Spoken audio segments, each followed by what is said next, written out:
I'm just saying. Yeah, no, you're not wrong. Potential wasted. Sadly. It's true. Gone forever. That's the story of my life. All right, Gabriel, we doing this or potential not? wasted. The name of my autobiography. Exactly. That's terrible. I feel so bad. Terrible, We still but love correct. Terrible, but correct. You know- exactly. Kyle, when we die and we're at the pearly gates, St. Peter's going to be like, you guys weren't too bad. Except for those times you gave Jones shit. So you're going to have to go to hell for that. You know what? If I mean- that's the thing I go to hell for, then I have not been trying hard enough. I don't know. We kind of really go at him sometimes, and I actually kind of feel bad about it. Gabriel, we still love you. It's the only way we know how to show love anymore. Yeah, that seems fair. Okay, we doing Of this? course. Yeah, I'm waiting on you, fucker. Okay. All right. Here we go. I've been waiting on you for the past hour and a half. I'm waiting for you to shut the hell up so I can do the intro. All right, fine, do the intro. God.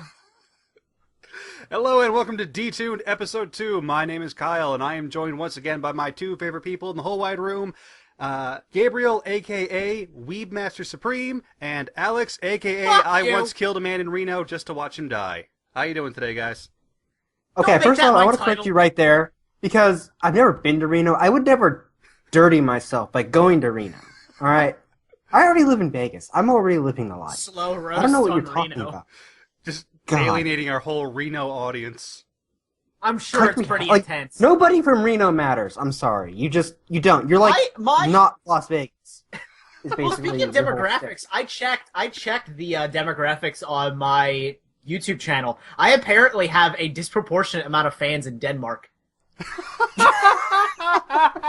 I don't know why, but shout out to all my Denmark peeps. Yo, Vikings were rad. Bring that back. All I'm Okay. saying. Hello, everybody. It's nice to be back again to talk about things. Yeah, totally. With people. Absolutely. We were just talking about it, actually. I am supremely shocked that anyone watched the original podcast, because it is awful. It is 2 hours of a black screen and a bunch of idiots yelling at each other, and it got like 1,000 views in the first 2 days, and I'm like, why?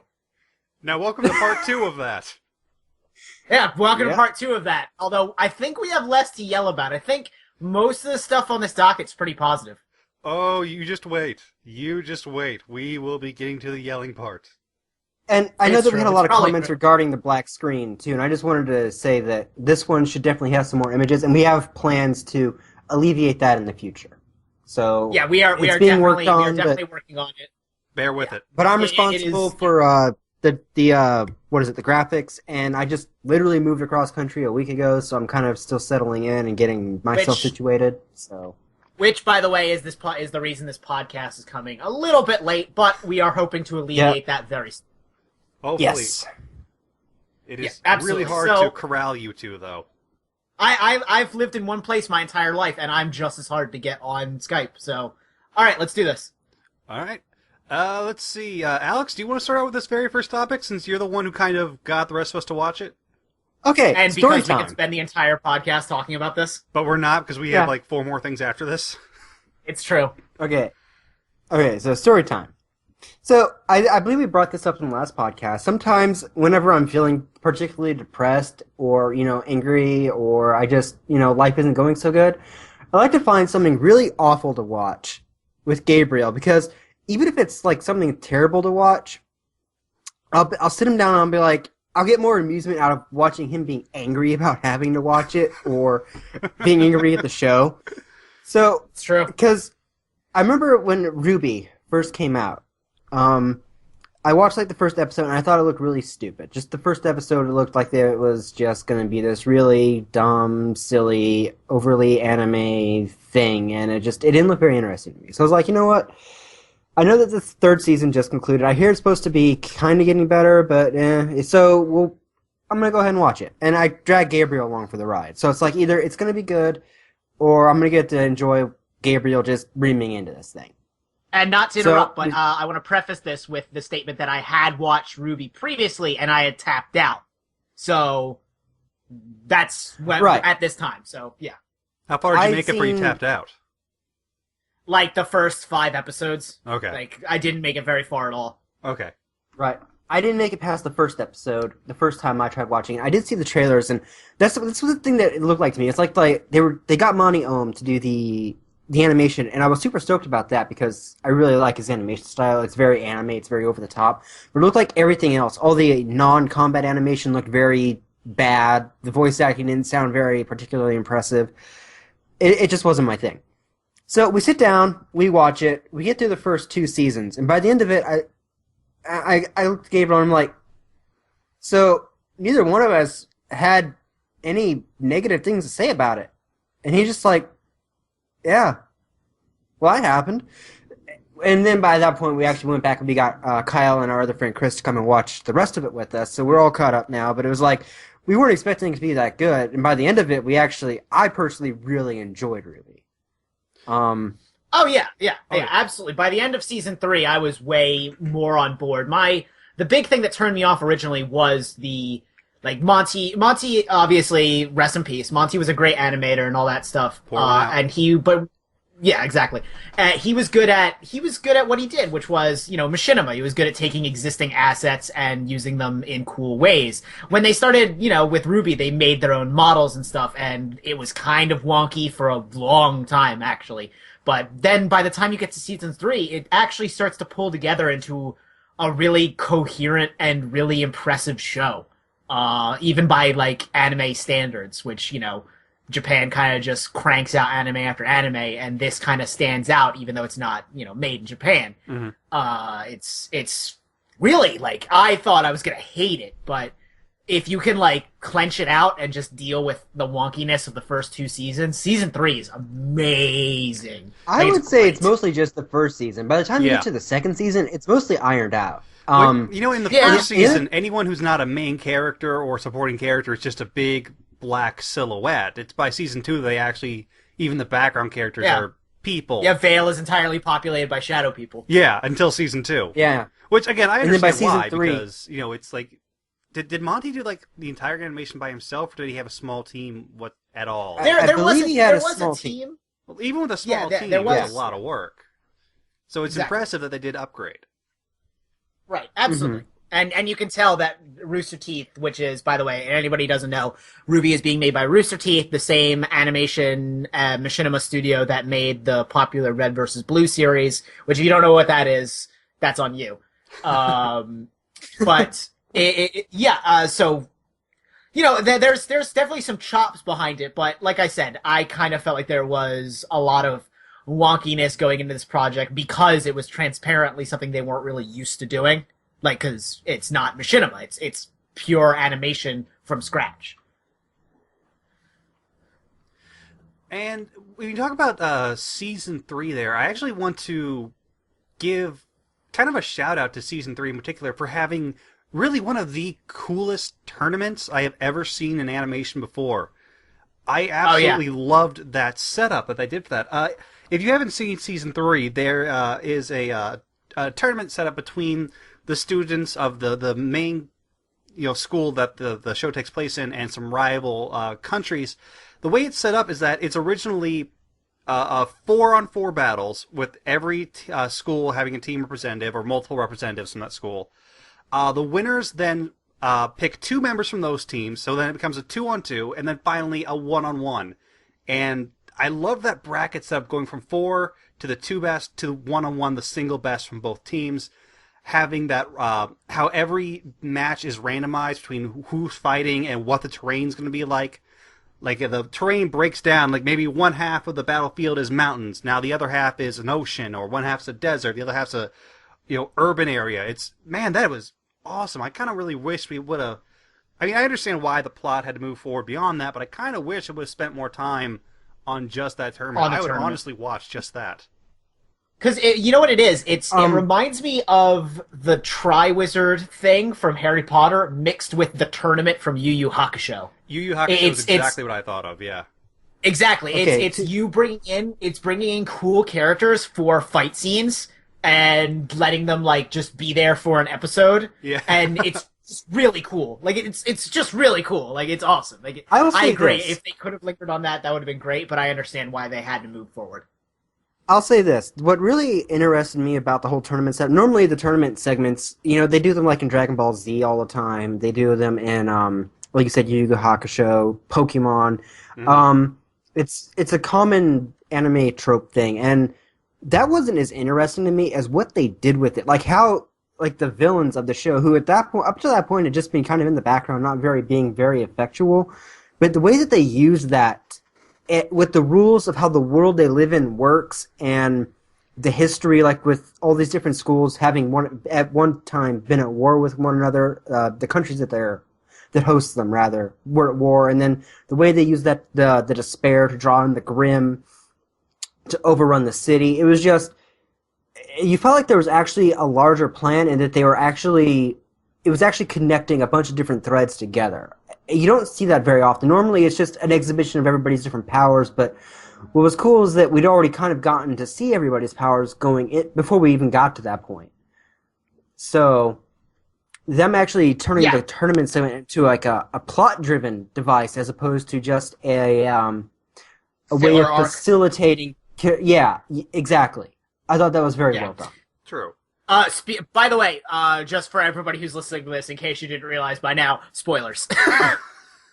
Oh yes, definitely going to be spoilers. I will say that definitely going to be spoilers. If you haven't seen RWBY, I think if you haven't seen RWBY, definitely go see it for yourself and see if you like it, and then maybe come back to this podcast and let us know, because it's super short. It won't take you can get through it in one sitting easy. Oh, yeah. I think altogether it's maybe only a couple of hours long. Well, some of those episodes are only like 6 or 7 minutes at a pop. Yeah, exactly. So I mean, you could probably, depending on how much time you have, if you have an afternoon to yourself, you can just shrink this down, go watch it, and then come back and everything we're talking about will make sense. It's definitely, if you can stick to the first season, it definitely picks up in the second, and by the third one, things are just completely derailed and going crazy.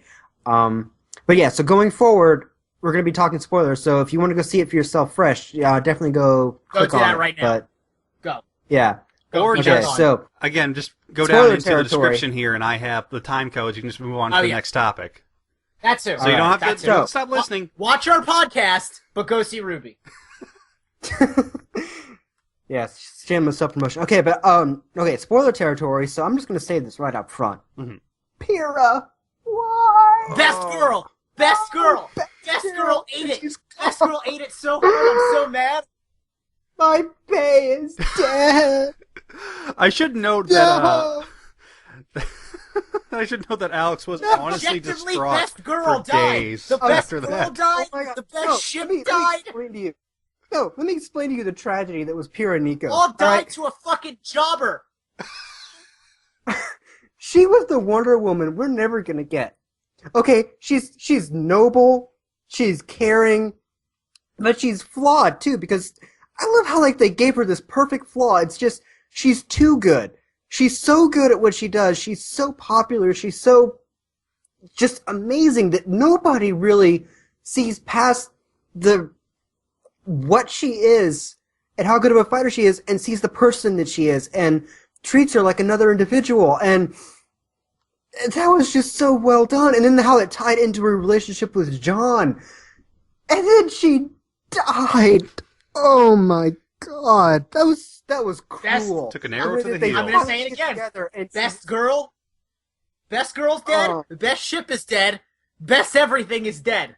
It's no, the worst. And not best everything. We still have Team Coffee.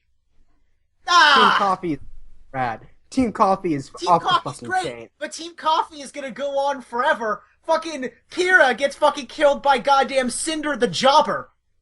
Cinder is really not a great main antagonist. I'm sorry, I don't like Cinder. And I'm glad that they're building up another antagonist. Clearly, Yeah. I really appreciate that.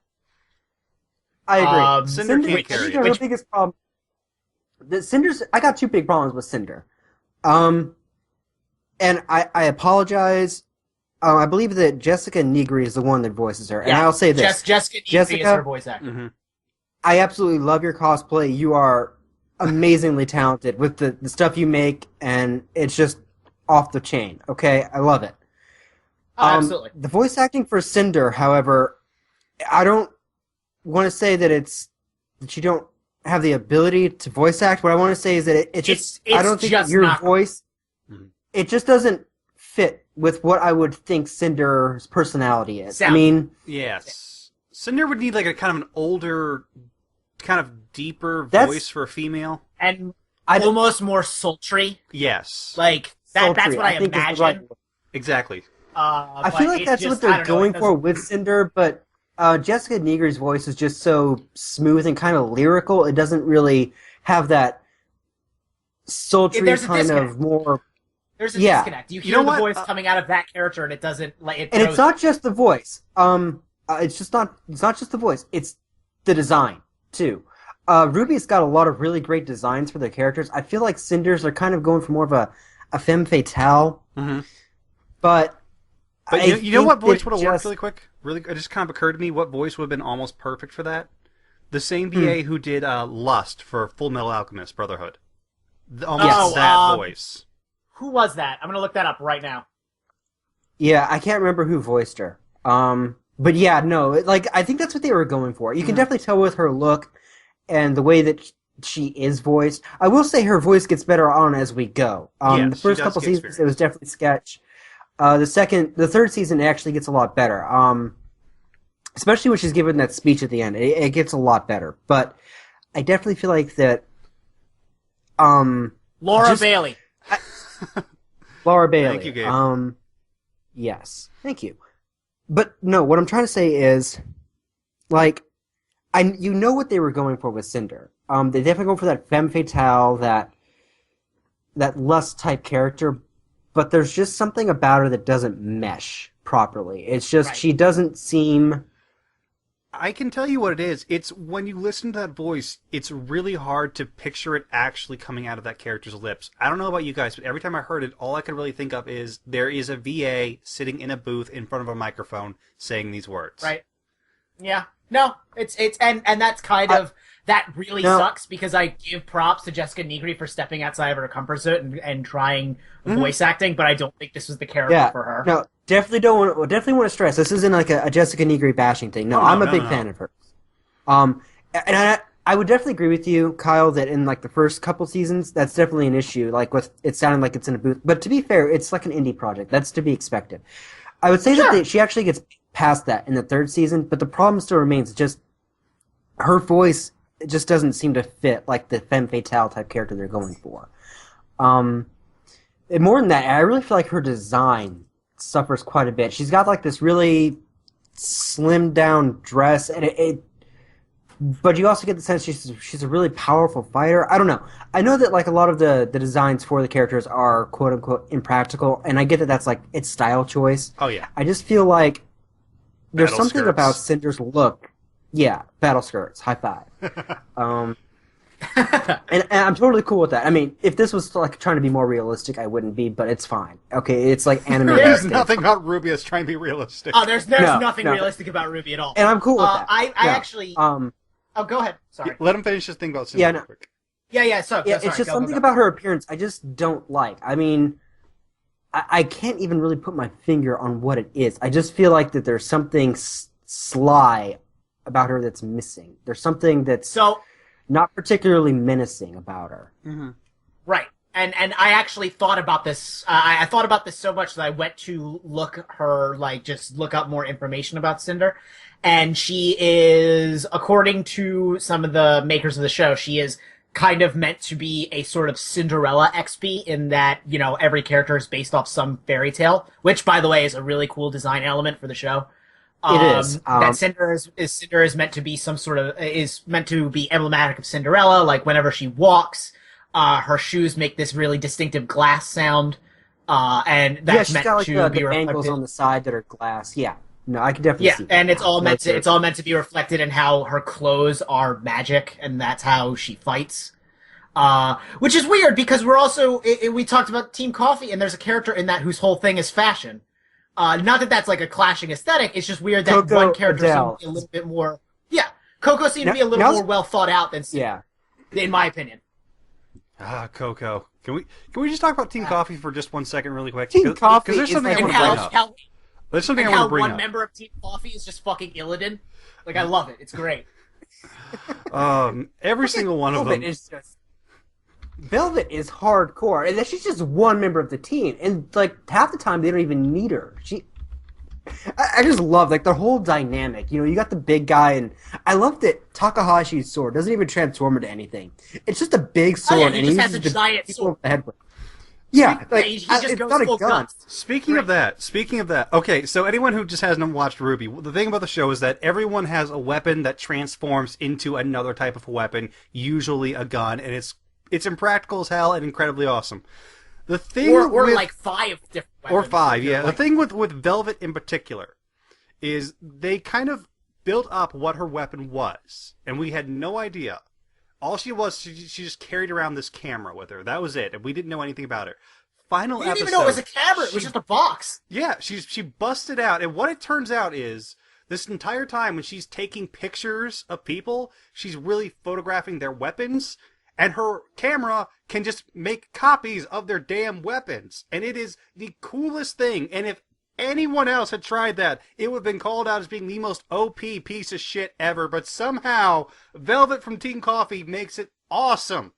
Props. I actually for that. heard a really cool theory that's going around that way back when she's about to use it and Coco tells her, you know, don't waste it. Yeah. That one of the theories that's going around is that whenever Velvet uses the camera, she uses a charge. So, like, every time she uses someone's abilities, she has to go back and get their abilities again and take another photo. Which I think is actually, if that's true, that's a really good way to balance that character. That's true. That's true. Yes, I would because appreciate being able that. to copy everyone's weapon is just okay. Abilities What I on the really fly like would be- about Velvet, because what's really cool about Velvet is that she doesn't just copy their she copies their weapons, but she also mimics their skills, and that's not the camera. That's her being fucking hardcore. Right. Like any one of these girls or guys with their weapon, but it is like they train with it all the time. But she has to like master all of them, and when she goes all out with it, it's like she just wrecks face. She Velvet really is does. best. Velvet is best bunny. Oh, Team Coffee's best team. I mean, I really Yeah, kind of wish we would get like a Team Coffee. a Okay, side story with just Team Coffee. I would love like a We probably spin-off, will. even if it was just like a one shot, like just One-shot them spin-off, off. yeah. We probably. Like I love that part where it's like, okay, so we see them before everything goes down in the second season, and they're like, Team Coffee got delayed, and then they see Velvet when they finally get back. It's like, hey, Velvet, what happened? Oh, there's just a lot of Grimm. We had to kill them out, and then you see like later on when they fight, they kill more Grimm in less than 2 minutes than the entirety of season 1. Like it was nothing. So it's like if they were gone for a whole week, how many flipping Grimm were there? Well, I mean, you know, it's the anime thing where every season we got a power scale just a little bit, and I think it's handled really well in the show. But I think that the way that they DBZ did thing? that, it was like, Oh yeah, a you little go bit. back and you appreciate the fact that they just, yeah, you believe that they were gone for a week just wrecking like all kinds of ass. But yeah, they come back for season 2 finale and then they just wreck face. But I think the thing we're Yeah. not talking about though, and I think is very important, is the main cast. And you guys are Yeah. gonna hate Yeah, me. no, I was about to. You guys are gonna hate me, but I'm starting to think Blake might be my favorite. Why would I hate you for that? No, no one's is going to hate pretty you for cool. liking Blake. Really? Because that's an unpopular opinion from what I've gathered on the internet. Okay, well then the internet might hate you, but that's the internet. All right, Okay, well, I'll fuck say you this. guys. We're see giving why our opinions people- online. Of course, Okay. we're going to get hate. I can Fair see enough. why people hate Blake because, like, she did run, like, Yeah. and she left Yang in a really bad place. And you feel like with Yang's issues with abandonment with her mom, and then now she's lost her flipping arm, and now like her best friend. And I don't know about you guys. I mean, I wear And shipping her goggles sister. all the time, so yeah. And her sister's now left her too, but shipping goggles or whatever. But I also get the feeling like Yang and Blake might kind of it might just be I'm seeing things, but You see You Blake might they're be not seeing like things. everywhere. okay, it's true, and I do. To be fair, Alex called Korra and Asami way before that ever became a thing. I did. So I'm too. going to I give call it- Alex the leeway here and say maybe. I'm just saying, I think that even if they're not interested in each other that way, they're definitely still really, really good friends. They're partners. Oh, You know, it's like how Ruby and Weiss are partners, and Pyrrha and John are partners. They're partners too. I think that, and you really get the sense that they care about one another. Mm-hmm. Yeah, there's a lot of really intertwining relationship things here where once in a while you'll get two characters who split off and they kind of bounce off each other in a completely unique way from this pair of characters, and it's really interesting. Yeah, actually, I think it's really telling that. Go ahead. No, go ahead. Go ahead. No, what I was going to say is it's actually really telling is like when Adam Torres, her ex-boyfriend or mentor or whatever, is standing over, he's like, I'm going to take away all the things you love. And then he looks right at Yang. I think that that really expresses to you, not even if it's in a romantic way, but just that there is that connection there, that they do care about one another. So when she leaves, on top of everything else, it's really easy to see why people don't like Blake, because God damn, Yang has had it rough, and she just got screwed over again. Well, also, we don't know what happens beyond that. There might actually be a very good, solid reason. I think that the reason why she left... run. You know, I think the reason why she left is because she knew that if she didn't, Adam was going to come back and finish the job. Yeah, so there is probably more to the story than what we know, but it has been a while since Season 3 has ended, so it's a lot of time for people who are huge fans of the show to kind of get crazy. Yeah. That's Blake. Okay, what do you guys think about Yang's character in general? She's my favorite. Fucking shotgun gauntlets. How do I not love that? I do. I think Yang has one of the coolest fighting styles, and her semblance is really cool. I thought she was going to be my favorite, but it felt kind of weird that over time I became way more interested in every other member of the team than Yang, because it felt like Yang was kind of, this is going to sound unfair, but it feels like Yang, I kind of already know everything about her just by within the first 2 seasons. Like, it feels like she doesn't have a whole lot. Like, she's the strong, confident member of the team, and she's, got a lot of gusto. And that doesn't mean there isn't depth, but I haven't seen as much. So I definitely think not that I don't like her. Right. I definitely think with the events that occurred in the last season that's definitely going to change. That she's going to have to start really looking inward and trying to figure out what it is she wants and what she's going to do. That's the thing. That's the thing, is that any criticism I have now is going to be rendered entirely void if it goes the way we assume it's going to go. Yeah. Well, for the first 2 seasons and the majority of the third, Yang was kind of the big sister to almost the entire group. She was the oldest one. She was, in her own way, the most mature. She was kind of part of the glue, other than Ruby herself, keeping the team together. Now she's come undone, and so now I think you guys are right. We're going to be seeing a lot more of depth into her, because she's kind of been broken entirely. So the question is, how is she going to build herself back up? Yes. I'm going to come out and say it. My favorite of the main group of girls is Weiss. And normally, we have a friend, that we talk about him all the time, Chris. Mm-hmm. He always loves, the tsundere, bitchy characters, and that's certainly his thing, and I bet both of you would have thought that my favorite would have been Okay, Ruby. no, you want to sum up Chris, he is a Satsuki fan. Just throwing mad shade on someone who's not here. I was a Satsuki fan, alright? I'm just gonna say, I'm just saying, that's how you sum up Chris and his flavor in anime girls. Is this character bitchy and wearing heels? Then that's a character Chris is going to love. Yep, Satsuki, Lady Satsuki is definitely his thing. So it's and normally I would go, and you two will test this, I kind of prefer the cuter, the smaller, the adorable, like Ruby. She would normally be you were a Ruby / I just want her to succeed because she's adorable. Yeah. Because if his favorite character is Satsuki, mine would definitely be the Rukio character, the main character that's always hot-tempered and out to prove himself, that kind of thing.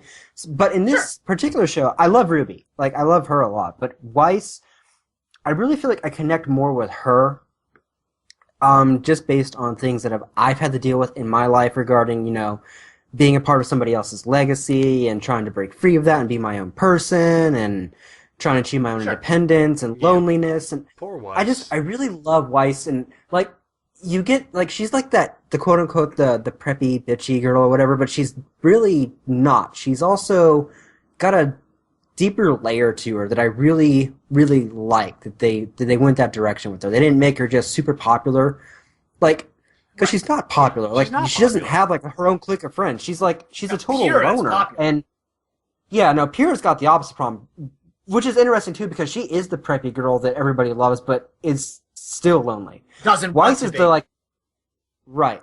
Same thing with Weiss, but it's handled differently with her, and I just really like that. Um, I really like her character. Ruby is really cool too, though. I really think that they kind of nailed like Ruby. No, Ruby's go a ahead. dork. Sorry, I don't mean to keep interrupting you. no, it's fine. We talk over each other. It's all the time. We do. It's It's true. just a thing. We do it all the time. But I love Ruby because, I mean, she's kind of your standard anime protagonist, but she's uncomplicated. But that's also her character. You really get the sense that they're kind of going with this smaller, simpler soul thing that Salem and Right. Ozpin are always talking about, Mhm. and that's her. And she's the hero of the story. But I also really like how they handle like her being a team leader because like I'm familiar with her type of character, and the Ruby type character is never the type of character you want to be the leader. She's the loner. She's the doing A little off bit of a her goofball. own thing. Yeah, she's a goofball, but I really appreciate how they handled like the leadership thing with her and Weiss, and how it developed both of their characters, and it kind of subverted that whole thing on its head. In any other kind of anime, the leader would probably be either Blake or Yang, and Ruby would be sort of the comic relief side character. Even Yes. if she was the main character, she would not be the leader. So Until- making her the until leader the right end off of the bat, season yeah, 3. that was interesting. Until the end of season 3, where it becomes you have something special about you that puts you apart from everyone else.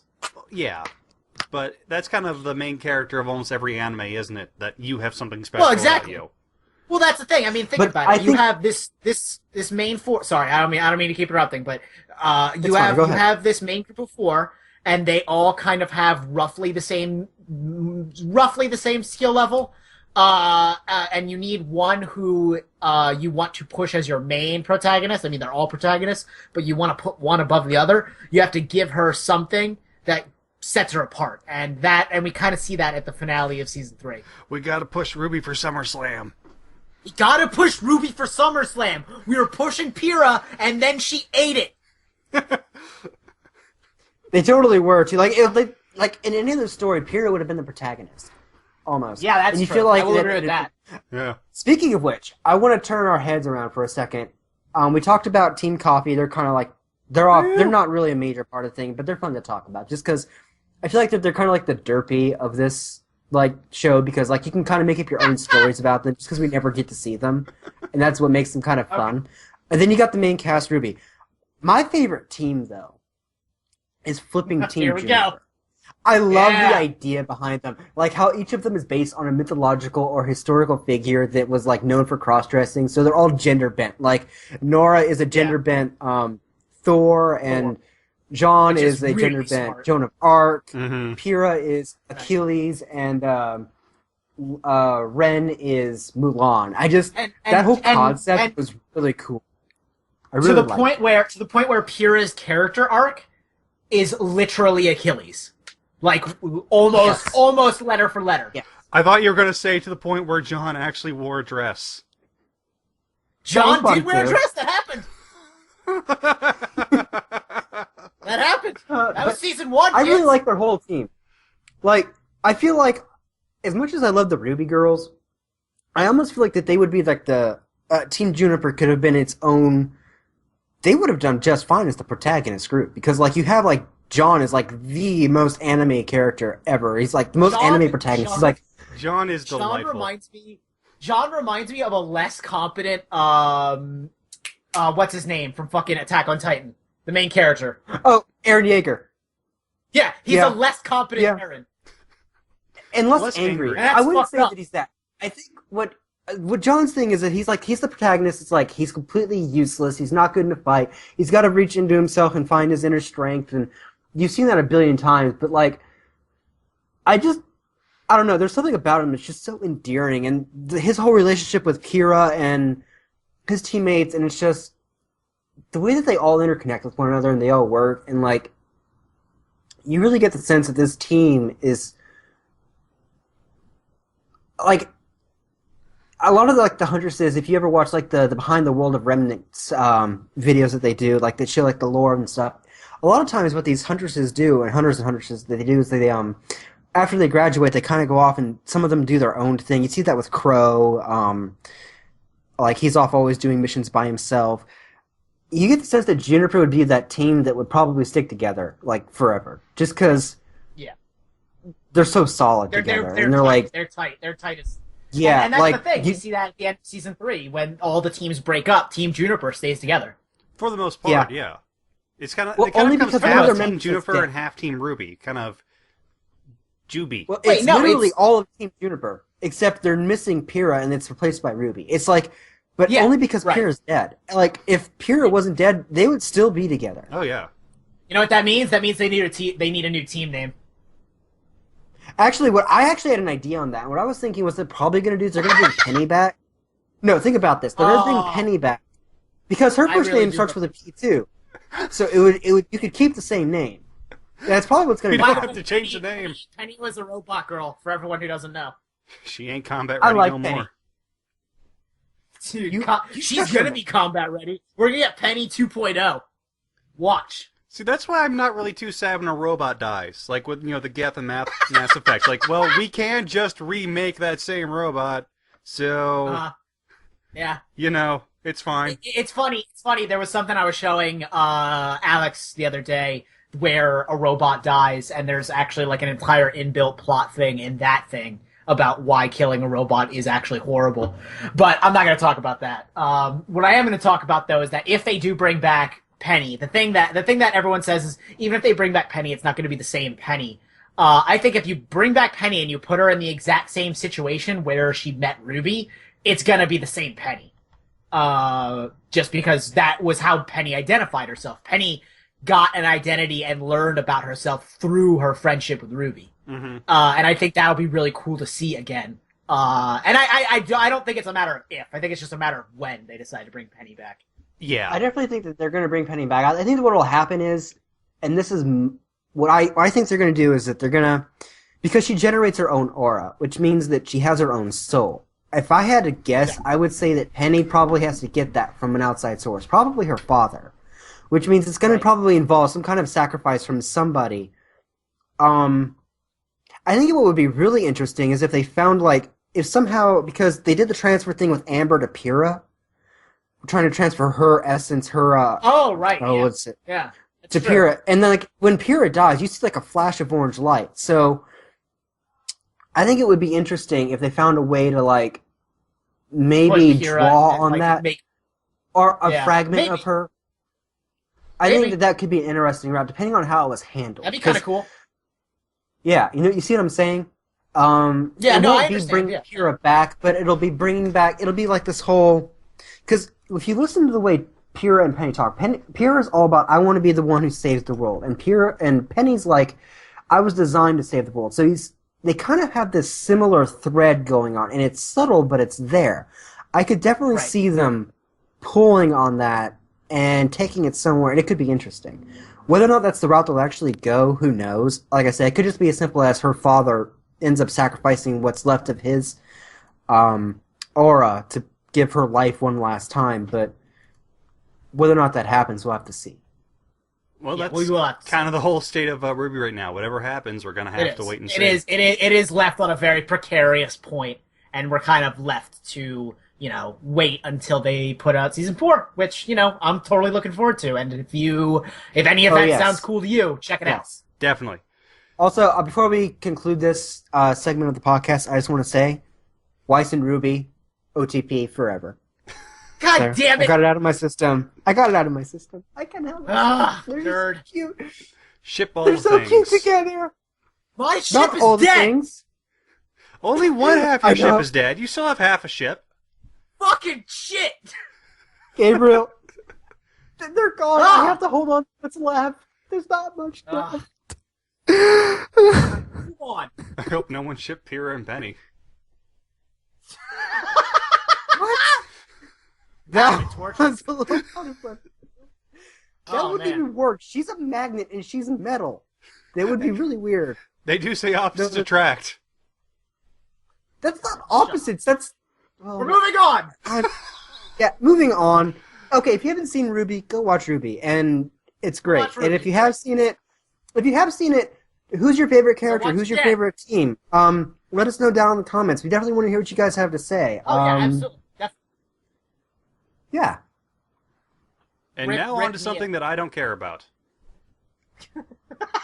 Okay, so we're gonna start talking about the other show that recently, well, more recently had its season finale, Yes. season 2 finale, Um, and that was Star Wars Rebels. Now, the reason Kyle doesn't care is because he never saw Star Wars. I fucking saw Star and that's Wars, you fine. piece of shit! Okay, he just doesn't like it, and he didn't watch Clone Wars with us. He didn't watch Rebels. No, so none this is of mostly that. going to No, be wait, Gabriel. hold on. To be fair, I did watch like the first like 5 or 6 episodes of Rebels with you guys. I gave it a chance. It just didn't speak to me, and so I kind of checked out. It's not It's his thing. fine. Okay, so Nice. Kyle's going to be kind of sitting this one out, or if he wants to partake, it'll be as like an outsider kind of Yeah. observer. For people who maybe Observer of a haven't thing seen he the never show. watched. And don't worry, So- hey, Gabe, that's going to be you here in a little bit too. Is it? Yes. Yeah, All right. probably.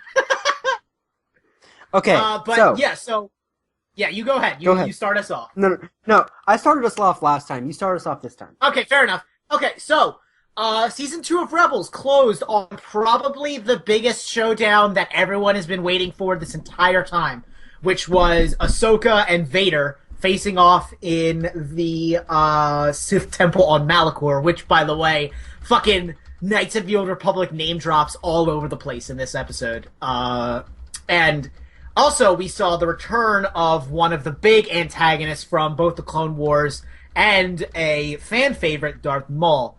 We saw him return as kind of an old man who works as a very vengeful figure Dark-side and is Yoda. apparently coming back. Yeah, he's literally a dark side Yoda.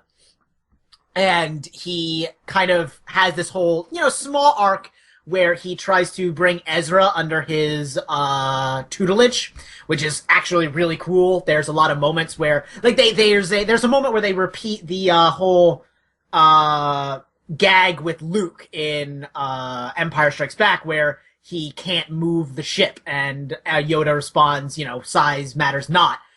Instead, Ezra can't lift the door to the temple, and Maul, teaches him how to tap into his anger and his passion and his need to save his friends, his attachments to his friends. And it's like, there's a lot of moments like that are really strong. And we see, like I said, we see this showdown between Ahsoka and Vader that we've been waiting for this entire time. And it nails every note you want it to nail on. It nails, like, the whole note with Vader saying that I killed Anakin. He's dead. We saw, Ahsoka, standing up and saying, then I will avenge my old master. And it ends on the craziest note where the temple collapses and Ahsoka is transparently still alive, but she walks away into the darkness, into the ruins of the temple, and Vader is on the surface of the planet, and he's leaving, also wounded from their battle. But we don't see the fight. We don't know entirely what occurs. We don't know how either of them survives. But it's so, like, most people would be angry about that cop-out. I thought it was perfect. I thought it was exactly what we needed to see, and it was great. I went Yeah, back you go and ahead, because I could rant about their this whole. forever. I went back and I rewatched like the whole like exchange between them in the temple, and it was just the more I thought about it, the more I realized it was perfectly done. When Ahsoka sees Vader for the first time, she tries to talk to him like she would Anakin. She's kind of snippy. She's like kind of almost kind of playful. Like, it wouldn't be the first time you're wrong. He's just all business. And the more that conversation goes on, the more frustrated she gets. And then when he finally turns around and he threatens Ezra, it's like she's just like, he really is gone. And it's just, there's nothing here. Right. Yeah, I never bought Anakin as Vader. And the reason why was because the prequel Anakin was just so poorly done. The Clone Wars Anakin was handled much better. But even then, he's like, they actually portray him as this noble guy. He's a top-notch fighter. He's noble. He's caring. He would never turn on his friends. It's almost like he's ashamed that she's seen underneath the mask. The way that he calls out her name, and it's like, there's this very brief moment, and they nail it with his expressions. And he almost looks like he's considering backing off or reconsidering what he's about to do, but then he brings up his saber and his pupil dilates and you can see the pure madness of Vader in him. And it's like the first time I've ever actually bought Anakin Skywalker as Darth Vader. It was just the way they handled it. Dave Filoni and his team, all the shit that happened in the prequels, it's like they have completely reversed it, brought it back around, and connected it together in a way that doesn't make the prequels better, but it makes things make more sense, and it makes it more believable, and it ties the story together in a way that, given what they had to work with, is just the best that they could have done. Hats off to you guys. They definitely the Clone Wars series is great because it creates a lot of informed context for a lot of weird stuff that happens in the prequels, and yes. kind of it doesn't retroactively make them better, but it does make up for some of the weirdness of the prequels. Yeah, like the whole reason why he was mad about not being a master because they exiled Ahsoka. The whole reason that him and Padme's thing was falling apart is because they actually had relationship problems, and he can't control his temper. It's like they actually started weaving that stuff together. Extrapolating. It was the show succeeded in extrapolating on things that were in the prequels and made them make sense. Yes. No small feat. Yes. And especially during the time of Clone Wars, they were still working with George Lucas and knowing how controlling he is, and they still found a way to make it work and make it work well. And it was like, yes. Yep, absolutely. It was just absolutely, and it was well. It was great, absolutely, and I think this is the culmination of this because at the same time I'm not going to say we're saying farewell to Ahsoka, but we are sort of pushing her story to the side a little bit, but we're also bringing back another great character from the Clone Wars series, which was Darth Maul. Flipping Maul. I had when I heard back when they were going to bring Maul back in Clone Wars, I was like, this is the dumbest idea I've ever heard in my life. And then they did it, and I was like, this is the single best thing that could have happened to this show. And it was. It is. Maul had... Yeah. You see Maul, you see his family. I just found out recently that Mother Talzin was actually his actual mother. I guess they did a whole book series on that. Yeah, in the comics. That was the thing in the comics and the books. Yeah, and it's like... And then... No, that one is canon. Actually, I thought the entire thing just got stripped away as non-canon. Some of it did, some of it's still canon. No. Now that it's in the animated series, it is now canon. Screw you, Lucas. Right.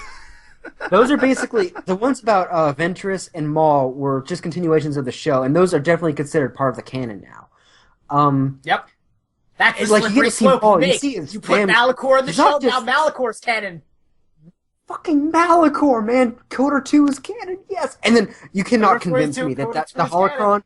You will never convince me the holocron was not Darth Treyas.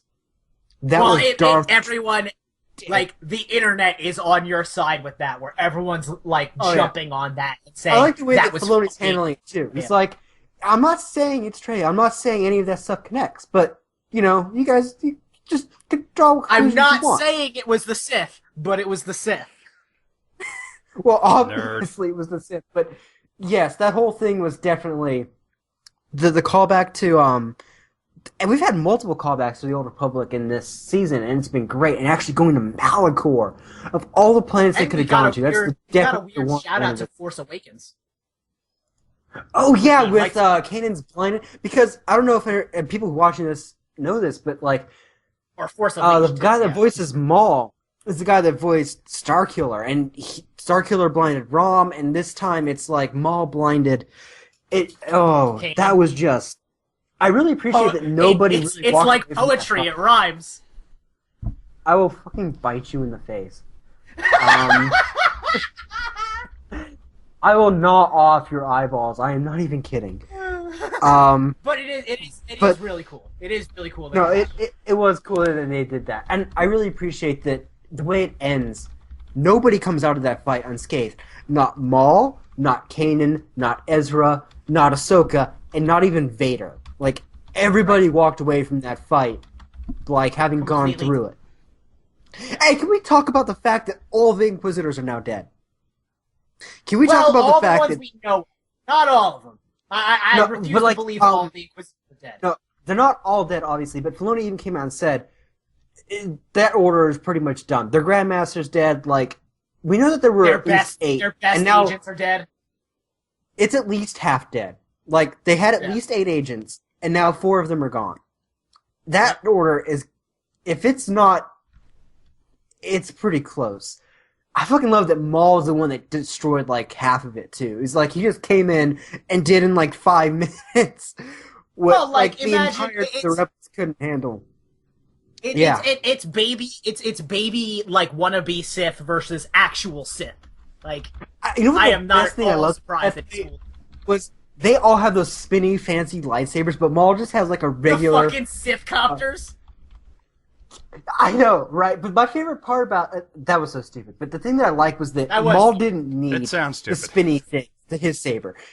It's just a regular saber. It doesn't spin. It's not fancy or anything, and he still just wrecked them with it. It's like, Yeah, fuck, get out of to here with let that Kyle weak-ass know and spinning understand why that's stupid. To let Kyle know and understand why that's stupid. The Inquisitors are like pseudo Sith, and they have these double-bladed sabers that have like a gyroscope on them that let them spin, and that's supposed to make up for the fact that they're not actual Force users and don't really know how to use lightsabers properly. But then, you know, an actual guy who actually knows how to use a lightsaber fucking schools them. So they're fucking posers. Well, yeah. they're posers, but they're agents designed to fight other Jedi. Like the whole point is Can to we talk hunt about down how remaining Jedi. gruesome that was too? The Seventh Sister, he cut her in half. I mean, you don't see it. I know she fucking You ate know it, and that's- people were like, "Oh, No. so upset." Fucking Sarah Michelle Gellar just ate it. She got cut in half. That is such divine I know. irony too, because she got cut in Do you half. think? And now Do you think? Do you think Freddie Prinze? Do you think who voices Kanan again? Freddie Prinze Jr. Yeah, Freddie Prinze Jr., whose wife is actually Sarah Michelle Gellar, Seventh Very- Sister. Do you yeah. think Nice. he's kind of mad Yeah. that he isn't going to be on the show anymore? Nah, I don't He think seems so. too cool to care. Pretty much. I love Freddie Yeah. Prinze Jr. He's just Freddie's just a such cool guy. guy. He seems to He's be a- one of those people who he's glad to be involved in a Star Wars project, Yes, and that's and not good just attitude. Star Wars. Like whenever he's part of something, he really puts all of his all into it, and it's like he actually enjoys being a part of these things. And he's a total dork and a nerd, and I love him for it. Freddie Yeah, Prinze, he's you're a great. cool guy. And he's a talented voice actor. That is Yeah, true. like you wouldn't have thought he would be, but he actually is. He's got a lot of range. Yeah, absolutely. But yeah, the thing but I am Maul. actually most excited. Yeah, first of all, yes, Maul is coming back, and apparently they're gonna build him up as a recurring antagonist. The main, and and he's going to be like the and, main yeah. dark side thing from the next season, and Okay, I yeah. love Okay. that. Which I don't think anyone in the that fandom is- is going to be upset about that, because as I recall, there was a lot of foul cry when Maul just fucking died in the movie and didn't really get to There do was a that lot much. of foul cry when Maul died in the movie, and then if you know anything about the extended universe, which goes back a long way as far as Maul is concerned now, Maul does come back in the extended universe, and then they brought him back with the Clone Wars. And then there was the whole, debacle with his video game that got shut down, which, yeah. I'm still fucking mad about. But the thing I am even almost as excited about with bringing Maul back is Ezra getting the holocron, which is in the finale, my Ezra God. Yes. Ezra takes this Sith Yes. holocron, which he takes this Sith holocron from the temple at Malachor, which, from what we are told, I don't know how true this is or whether or not this is just them being fancy with their language, but from what we are told, that holocron contains all of the knowledge of the Sith. And if that is true, that would be bananas. Like that is I am that telling is you. crazy town banana pants. That's nuts. I am telling you, that holocron, I don't think it contains all the secrets of the Sith. What I think it contains is the secrets of some very powerful Sith. So I'm thinking that thing at least belonged to Traya, if not the whole triumvirate, and it might even have Revan in there. Like, That would be cool. Holy shit. Ezra's going to be learning from the A-Team, alright? These are the Sith. Okay? We're talking about... team of the Sith. We are talking about fucking Darth Revan, possibly. If not him, then his master, the guy, the lady that taught him, the fucking Darth Nihilus, the guy that ate entire planets of life, and Darth Sion, too, who is just pure, unadulterated force of nature. And yes, like, he's going to be learning from the Sith to learn from. Like, if you want to get into, like, the ancient knowledge of the Sith, these are the Sith that, like, built a giant fucking weapon on a dead planet that looked like it could probably wipe out other planets. So, and that's the thing, is that they talk about in the lore of Star Wars, is that we have, you know, recurring plot lines that, not plot lines, but mythologies that sort of repeat, because, you know, it is like its own mythology. But the thing is that if this is, you know, tying together the lore of Knights of the Old Republic, then we are dealing with Sith who kind of earned the name Sith and made the galaxy fear the Sith. And if that's the case, then we're seeing Ezra sort of inherit some of that mantle. And, I mean, that's gonna be its own, like... And I don't think I have to imagine that Kanan knows Ezra has the holocron, but how is he gonna stop him from using it? Beyond trying to destroy it. He can't. And I don't think you can destroy a holocron, can you? You can, but it's generally, like, I mean... It's one of those things that the canon's always been iffy on, where some holocrons can be destroyed and others simply, for some reason, can't. Space magic. Some people chalk it up. Yeah, some people chalk it up to the Force. Some people just chalk it up to, like... I think I remember reading, and there were some Sith holocrons that were designed that if you tried to destroy them, they could kill you in the process. Like, there's a lot of reasons they could come up with why he wouldn't be able to destroy the holocron. But, again, my big thing is that Ezra getting his hands on it is huge. And that's going to be, like, something I'm definitely looking forward to seeing on top of having Maul around. Something I'm really excited for, and this doesn't really tie into the current season, but it ties into the next. What they're talking about is they're really going to start really focusing on the Mandalorians, and in Sabine in particular, and she's going to go from being a supporting character to standing side by side with Ezra as one of the main characters. Sabine for SummerSlam. I love Sabine. I love the Mandalorians. I know you do. We both do. But, like, I've always talked about this with Gabriel. Like, if we ever, like, went to a con or something, I would want to go, like, design and build my own Mandalorian armor and do that and do it right. Like, I would throw Mando. That's the important. Yeah. Yeah, no, do it right. Like, it would be fucking nice armor. I would go all out on that shit. I really like the older... I like the Old Republic Mandalorian suits a lot. I really like those helmets. That's just me. Yeah.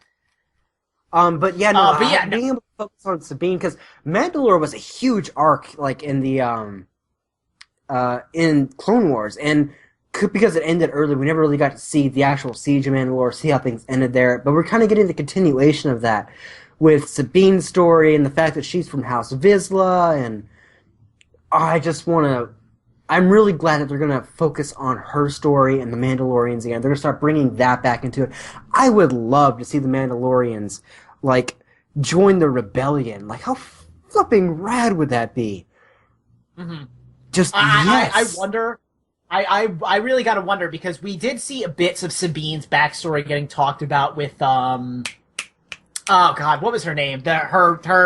The other mercenary that she worked with. Oh, was like her big I know who you're talking about. She has a weird name, though, and I can never pronounce it. She does, and I can't remember what it was. But anyway, we saw bits of Sabine's backstory from that episode, which was really cool. We see every time they run into Mandalorian, Sabine kind of steps up and, you know, is sort of the party voice. And I'm totally on board. I am totally on board with Sabine getting bumped up, because I think she's put in the time, and I think she deserves it. And even Zeb has gotten more push than Sabine has recently, with that whole arc with his species finding a new home planet and all that stuff. How do you feel about that? Like, him finding his home planet. Like the idea was that he was like almost the last of his moments in the show. I definitely felt like the theme of faith and everything was interesting and the way they did it, but it's also kind of feels like the idea that Zeb was supposed to be like one of the last of his people, but now there's a whole planet full of them. I almost feel like that's a cop-out. I've never been a huge fan of the Last of My Kind arc. I've never been a huge fan of that because if you're actually the last of your kind, then man, like that's like on a whole other level. You should have your own fucking show, man. You can't just throw that character around and them not be a big deal. You know what I mean? Right. Yeah. Like Zeb, if that was the case, then I can't see Zeb just being the muscle comedic dude. Like that's a little too much weight to put on that particular character, in my opinion. So you know, I'm glad like they kind of that's did that. kind And of they the saving grace. That's like, made sense. yeah. I'd say I'm kind of in the same mindset where it's like, yeah, if you do have like that kind of weight on one character's shoulder, because it's like it turns into Yang's thing with the Airbenders, and it's like, it's just really depressing and kind of hard to deal with. Right. And you kind of have to make it. And like I said, it takes attention. It has to. It's too really big does. not to take attention. Right. And even in like Korra, they had to like subvert that on its head, and with the whole convergence thing and bringing the Airbenders back, and so I can see why they did because it. they're like, well, what the fuck? I definitely feel like the episode where they found how they found the planet was definitely very well done. That whole sequence where he has like the map, and they're trying to chart their way through that whole nebula, and the music was really cool. Like it was just a really cool moment.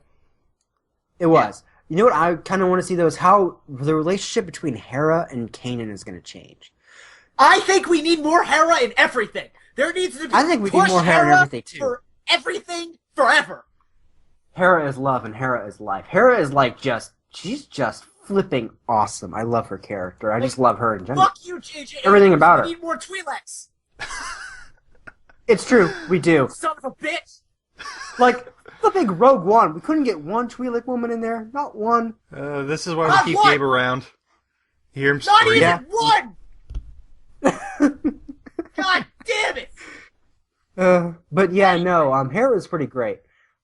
I definitely think that with Kanan being blind, because Hera was always the one pushing for a bigger war, and they've gone from like Lethal, and they've cut bumped up, and now they're like playing with the big boys. Now they're playing with Vader, they're playing with Maul, and it's like this isn't. And Hera you see bits of her having second thoughts where she realizes that Kanan and Ezra and Ahsoka are to do this whole thing, and she realizes the kind of danger Kanan actually is in, and then you see that he comes back and he's fucking blind. And it's like, not just Kanan. Are we gonna see Hera have second thoughts, or about not just that the too, direction? but now it's also Ezra. And like he's fucking around with some shit that's gonna really mess him up, and it's like. And they have to know that. Like, Kanan has to be aware that he's screwing around with this holocron, and he's going to start changing on them, and it's going to get bad. I definitely want to see how it's going to impact the relationship. Because at this point, because Ezra's parents are confirmed dead. Yeah, they're dead. They're dead as shit. At this point, they are his family. They are his mom and his dad. And they're like his son. So, and now... if they keep going, they're going to be dragging them deeper and deeper into this stuff. And it's like, I want to see what kind of strain that's going to put on their relationship as de facto parents, as the leaders of this little group. And are they going to keep going forward with that? Are they going to have second thoughts?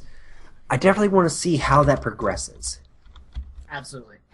And I'm right back on board with you. Whereas I love that Kanan got it. I mean, it's fucked up. He got blinded and all, but the Zatoichi blind samurai thing is something I personally love in fiction. So the fact that we're doing that with Kanan, who was already really one of my favorite characters in the show, I am ultra on board. I've always been a proponent that if you're going to have characters, especially powerful ones like Jedi that can do all kinds of weird, crazy stuff, you've really got to make it seem like what they're doing is dangerous. Like, you've got to cut off a couple of limbs every now and again. You've got to, like, hurt them. If not physically, then spiritually. Well, if there's one thing that Star Wars loves, it is cutting off limbs. Hey, man. Yeah, that's one of the things I like. Hey, man, it works. That was one of the things I really liked about Clone Wars, because, like, Maul's cut, he's got 2 legs missing, Savage got his arm cut off, like, and now Kanan's got his eyes put out. It's like, they're not screwing around. Maul's dangerous. Yeah, Vader is dangerous. Maiming is a pretty big recurring theme in Star Wars, and I like getting it back. Well, that's the thing too. It's like it's Darth just that they're Maul. really. You can't go and have a fight with Maul and just walk away from it. You can't get into a fight with Vader and just walk away from it. Like that Right. scene in the temple where the last shot we see of Ahsoka, she's limping. Like you can't even Yep. see her left arm. Like she could be holding her other arm with it. That arm could be gone, and it's like Right. she might have gotten stabbed. Either way, she got screwed up in that fight. Yeah. Kanan definitely got screwed up, and I think that's a trend we're going to see continue. Because, Sure. Totally. like I said, they're fighting up there now. It's like they're drawing the attention of Vader, the Emperor, of Maul, and they're on the top tier. So And it's going to get nasty, and I want it to. On the topic of Ezra, particularly, I want to point out, you noticed that Vader destroyed his lightsaber. Yes. How fucking sick would it be that Ezra puts together another lightsaber and it's red? See, that's what I'm thinking too, because like that holocron might have like a way for him to create like a synthetic red crystal. A real like an actual Yeah. like in the fashion of the Sith, and that's how he builds a Right, proper 'cause, lightsaber, according not to like the the salvage EU one he was using. Yeah, what I would really like to see was like if not make a blaster one like he did last time, but if he made a crossguard saber, like the That would be cool. like the one he found down Like the there. one he like, found in the temple. I think Yeah. yes, like because apparently that design goes back to, according to the art book, Kylo Ren's design is something that originates with quote unquote the Scourge of Malachor and whatever that means. Right. Yeah. So It's the I would fucking definitely it's the Jedi Civil War. Like that's what it is. yeah, Like, you can't exactly. convince me So it's like, so if that holocron is from that era, how cool would it be if like the Exile or Revan or something was in, and they taught him how to build a crossguard saber, and maybe that That'd be holocron cool. is also eventually where Kylo Ren gets the idea. I Right. definitely think that holocron is going to have some kind of a connection with the Force Awakens and Snoke That's not Snoke staying. and. No, definitely not. That holocron and getting it from Malachor and the fact that they tied it in with the crossguard saber is telling you something. There is a connection there, and it's one way or another going to see it through to the to Absolutely. the cast that we have in The Force Awakens. So that'll definitely be absolutely. interesting to see. Speaking of which, the teaser trailer for Rogue One came out today. Well, we're not going to I talk haven't about seen that it. because Good that's gonna timing. derail us entirely. We're not going to talk about that because that'll derail us entirely.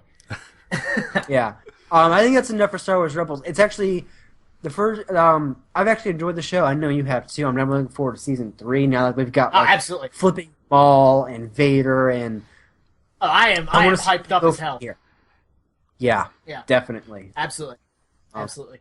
All right, so segueing from one thing I don't care about into another thing I don't care about, a new season of Fully Cooley has been announced after, oh god, it's been a number of years since FLCL. At least a decade. At least a decade's wrapped up, and I gave FLCL a good chance when it first came out. I watched the first couple episodes. There was just something about its weirdness that just did not resonate with me. I kind of lost Okay. interest. I stopped watching. That same resonance also resonated with a lot of people who are really excited about this. Personally, I do not care.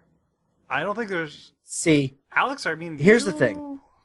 okay, so I'm gonna say this: weirdness. It depends on the kind of weirdness that we're dealing with. If we're talking about like Gurren Lagann weirdness, if we're talking Kill la No. Kill weirdness, if we're That was- talking No, East not Andy weirdness, No, I am No, all not even. over that. Okay, No, none I of am that. all over that. different No, kind of weirdness. But Fully Cooley, no, I know. I didn't watch all of Fully Cooley. I only saw the first couple of episodes. I like the two of you. I was turned off by it. So I'm in the same camp. I just don't care. Like it's kind of got like this really odd flavor to it that's just not interesting to me. The only thing I really recall about that was there was some really weird stuff going on. There was something growing out of some kid's forehead, and there was a girl that liked to get naked a lot. And I think that's pretty much the show. So I mean, That's like pretty if much it's the your show. thing, if you like that kind of stuff and that's what you're into, more power to you. It's not my Yeah. thing, and I don't know No, if this- there are any let's- fans let's- of Fully. I want to say this: if there are any fans of Fully Cooley in our viewers, leave us comments down below. Why do you like the show? Yeah. Why should we give it another Because, chance? Are you honestly, excited for this? For the what is this? Is this a reboot or is this a It's- you know what? continuation? I think it's supposed to be a continuation, but with It is not a It is a different- straight up new season. possibly different main characters. What I'm hearing.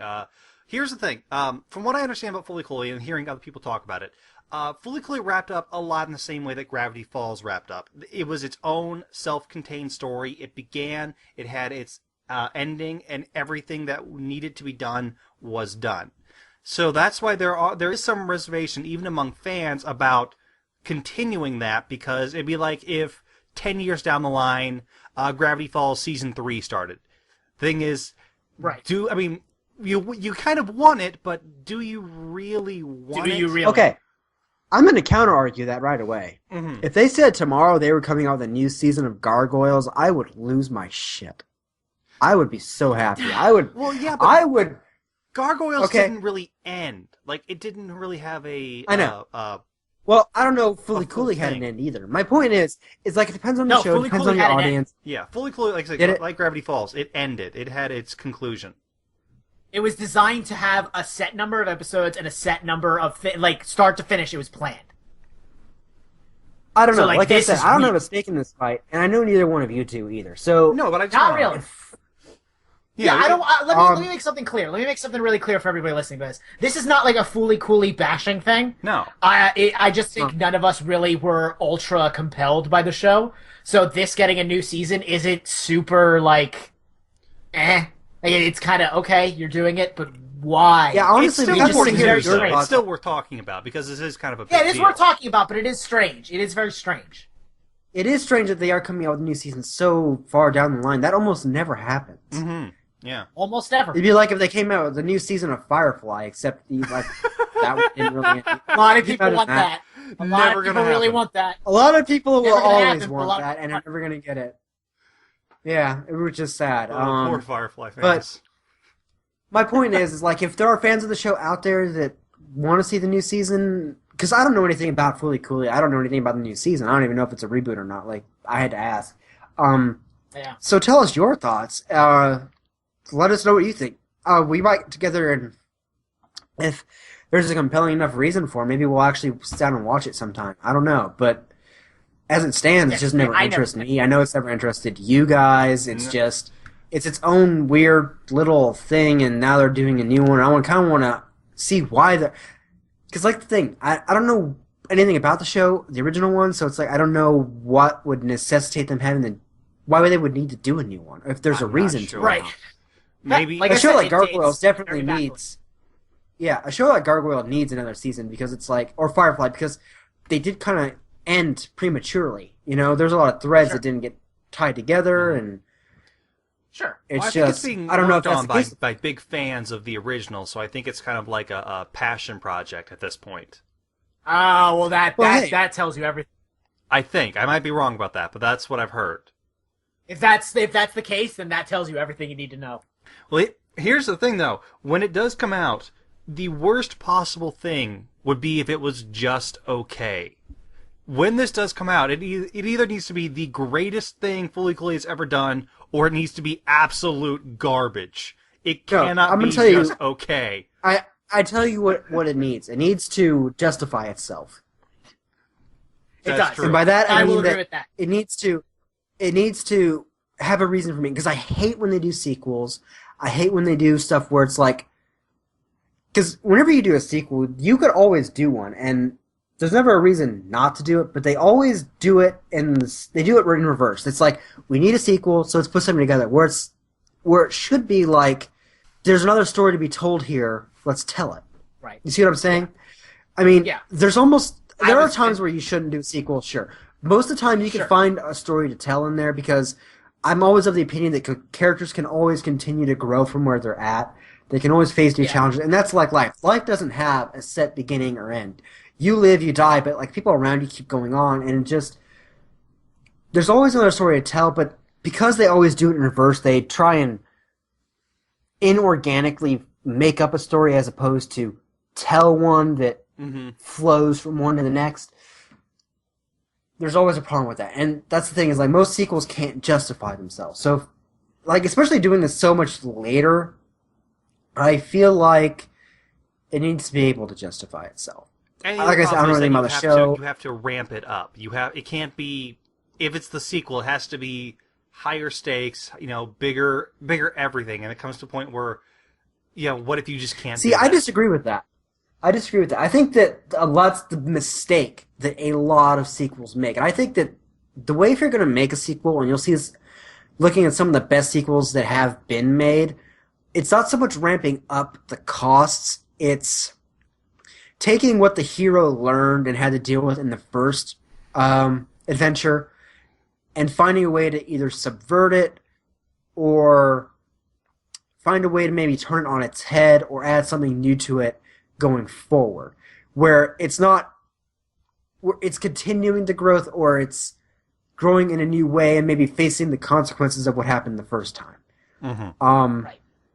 You see what I'm saying? It's like is that I don't know what the fucking story of Fooly Cooly was in the first place. Exactly. So I can't really talk about it. This is just sequel talk in general. So it's like, Fooly Cooly always looked like it was so weird. I'm not even sure if it had a plot. I can't remember there being one. I'm sure and there if there was one, kind. what it was. Yeah, so it's like Apparently I don't really there have was. to talk. Oh, it's like Dark Souls. Apparently there is a plot, but God knows what it is. Yeah, no. Dark Souls gets really weird with its lore. But anyway, so this segment's really short. We don't really have a lot to talk about because, like I said, as we've all said, none of us have a stake. It is news worth noting. Oh yeah. But if you're into it, let us know. Let us know what you think. Let us know all that jazz. Honestly, like we said, this doesn't really, compel us, but maybe it compels you. And we would like to hear why. Again, maybe we just because it was like that with RWBY too. We do this all the time. I do it anyway. It's like I'll get to do a couple of episodes into a show, and I'm like, whatever. But then I go back, and if I watch the whole thing, I'm like, holy shit, that was amazing. I don't know. Maybe Fooly Cooly is one of those shows. Maybe it's not. I just would like to hear what you guys think if you are fans of it. Maybe down the line, and we'll how get you together feel and watch about this new season becoming a thing. Yeah, Sure. So, totally. all right. Let us transition forward once again from Fooly Cooly onto something that, if you, dear listener, are like me, and if you happen to listen to a lot of different podcasts, I'm a fan of things like Movie Fights and Dude Soup and the Best Friend Cast. You've probably heard a lot about the Batman vs. Superman movie. And guess what, fuckers? You're about to hear about it again, because holy fucking shit, what a schlockfest. I am going to preface everything with I have not seen Batman vs. Superman yet. Well, Gabe, let me ask you, do you want Alex and I have seen it. Do you want us to keep this non-spoilery for you, or do you want us to just say fucking I have basically been told everything. Okay. I have basically been told everything. So, Yeah, it's not, it's, oh shit, it is a mess. I'm going to preface this by saying that I don't hate it as much as Kyle does. I'm not so much hate it as I am disappointed in it. Because you know what? I saw this in theaters. It was maybe the second day it was out. Went with a group of friends. Kyle, I'm going to stop you right there. I'm gonna sum up this whole thing. And why you're disappointed, why I feel the way that I do. I'm going to sum it all up for you in one easily neat little, tied up in a neat little bow for you. Go, all try right? it. And here is Dawn Justice's whole thing. It is 5 amazing films smushed into one very mediocre one. That is its whole. That is what its saving grace is. That is what its problem is. That is everything. That is what it is. It is. There are so many good ideas in this show. There are so many possibilities. And if they had been patient, if they had waited, if they had done it right, like they did with the Avengers, and built up to it, I think that there would have been a good Superman movie in this. There would have been a good Batman movie. There would have been a good Batman vs. Superman movie. I think there would have been a good Dawn of Justice. See, that's a good point. They did the exact opposite of Marvel. Instead of giving the characters a movie and then making the ensemble piece, they started out with the ensemble piece, and now characters are going to be getting their own movies. No. What they did is this is the same problem that Mako from fucking Legend of Korra has. Okay? He tries so hard to please everybody that he pleases nobody. And that's what this show's issue is. Well, Okay, at least Mako it's wasn't badly edited. Jesus, Yeah, he was. fuck. That was honestly that was my Yeah, he biggest was. problem with Batman No, vs Superman. the editing. I'm someone who is an editor, so I pick up on editing more than the average person, and it just was fucking painful how weird this thing was cut together, and And that dream illustrates my sequences out of point. fucking nowhere. And that is exactly my point. It is a bunch of different movies stitched together into a mess. Here's the And thing, that though. is the whole problem with it. A movie called Batman vs. Superman should not have the fucking Batman vs. Superman fucking 2 hours into the damn film. Like, we did not need this almost hour and a half setup. No. Listen to me really quick. Listen to me about this. Yeah, Okay. The opening scene in which we see the events that happened in, the Superman movie kind of from the eyes of Bruce Wayne. We see this Was amazing, by the way. yes. That whole scene Cool was idea. phenomenal. Yes, that was really good. That opening scene where we see all that from the ground floor, from Bruce Wayne's perspective, that was all we needed. We got all the information right there in that scene that holy shit, Superman is fucking dangerous, and like Batman said in the film, if there's even a 1% possibility that he is our enemy, we have to treat that as a 100% certainty. That was a really good line, and that summed it up. Like, if Superman ever did, go rebel, there is not a force on Earth that could stop him.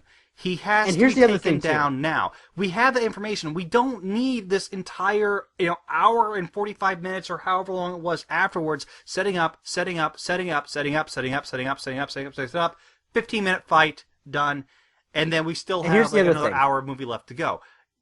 That fight should have happened so much sooner, and then we should have had the transition into Darkseid or Doomsday. No. And then, No. Yeah. That is... No, we should not have had... See, here's the whole problem with this movie, and it's in the flipping title. The title of this movie is Batman v Superman, Dawn of Justice. That's the thing with this movie. It has two titles.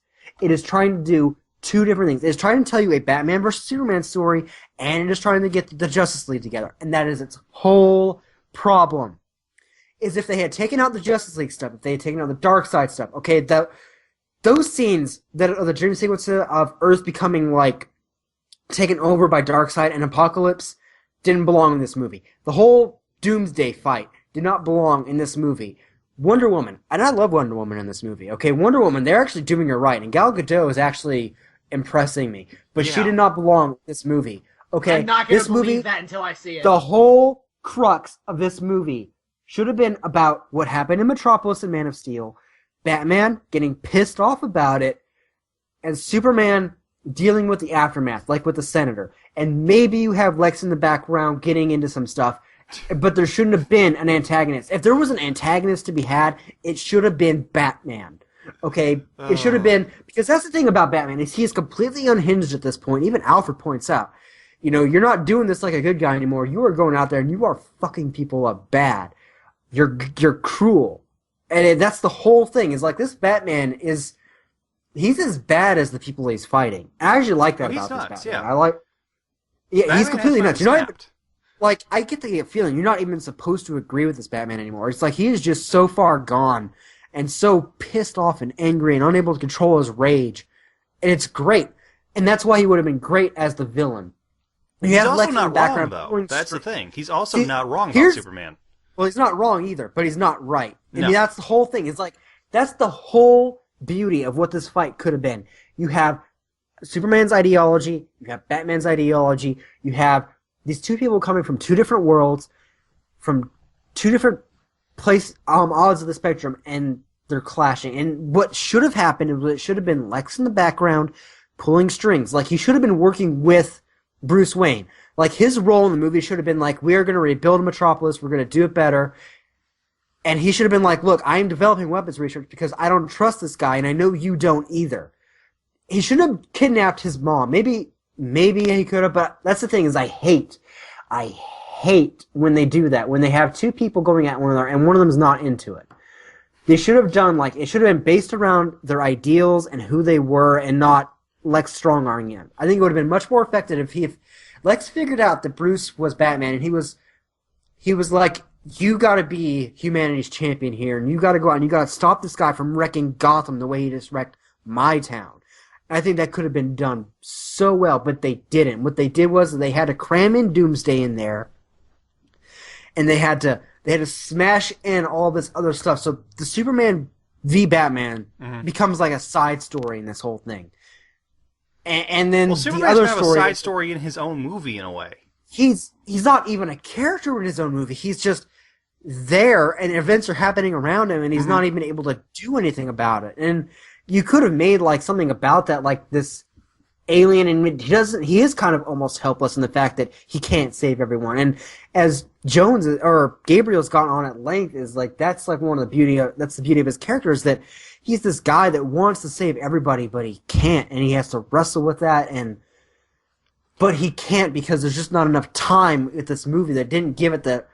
They should have had Man of Steel 2, and it should have dealt with that, and then they should have had Batman v Superman, and bring in Batman, or had a Batman movie and set up Batman's character, because like you get the sense that this Batman has history. He's been through the Killing Joke. He has seen Robin go insane or killed. He has dealt with the crazy shit, and he's just done with it.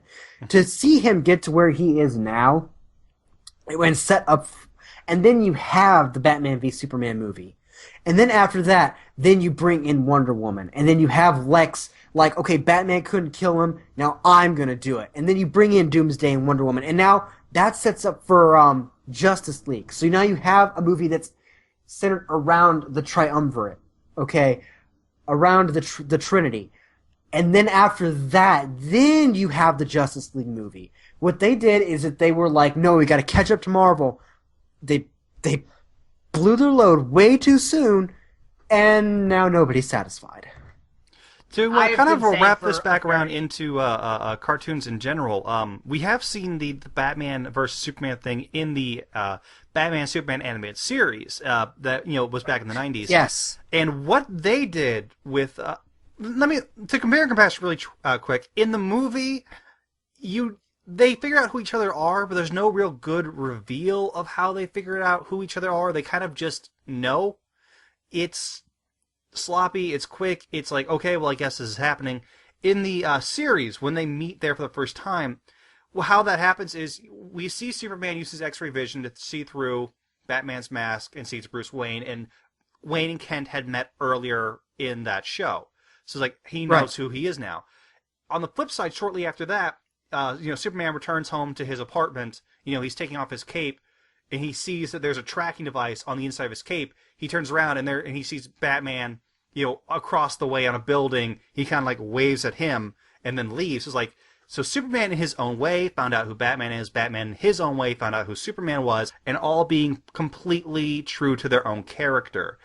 And told in about 5 seconds. Pretty much, yeah, in a very short amount of time. I think what happened with that, though, what probably happened is because there was a half hour of footage that got cut out of this movie. Apparently. And I don't think that could very well have been part of it. With Superman, it's like he hears Alfred talking to Batman over the thing, so it's like he could probably draw his own conclusions from that. Mm-hmm. With you'd think. I don't know. So it's like, and I don't think that Batman knows who Clark Kent is either, does he? Because like when he's fighting him, he's talking about Martha, but it's like he doesn't know who Martha is. If Batman's the world's greatest detective, whatever, then he would know. If Clark Kent is this, he would have like this whole. He would know who his parents were. That's what I'm. Right, he would just be drunk. It is highly suggested that he knows, because he does say to Kent, in Gotham we've had whatever trouble with dressed up clowns or clowns in suits. He says something to Kent that makes him. It's almost like a snippy remark that I know who you are. And I'm calling you just as bad as the Joker. Handle the Martha thing. Yeah, so that's what's weird. It's like, well, See, on the same point, you're right. He would know who his parents is. He would know about Martha. I will say though, as much shit as that scene gets with the Martha thing, I thought it was actually kind of interesting that they did draw attention to that parallel, and then that was the thing that. Because what people don't realize is Bruce is out of his goddamn mind. He has dwelled so much on his parents that if you want to hurt him, if you want to get past Batman to Bruce Wayne and hurt who Bruce Wayne is, that's how you do it. If you want to... So to me, that didn't bother me. And the scene that we got out of it with him just going to town, fighting not only for Martha Kent, but also kind of like for the spirit of his mom, was just phenomenal. So I forgive that. Yeah, but the entire Batman-Superman fight could have been avoided if Superman would be like, whoa, hold on, whoa, they have my mom kidnapped, don't punch me in the face. Like, oh, okay.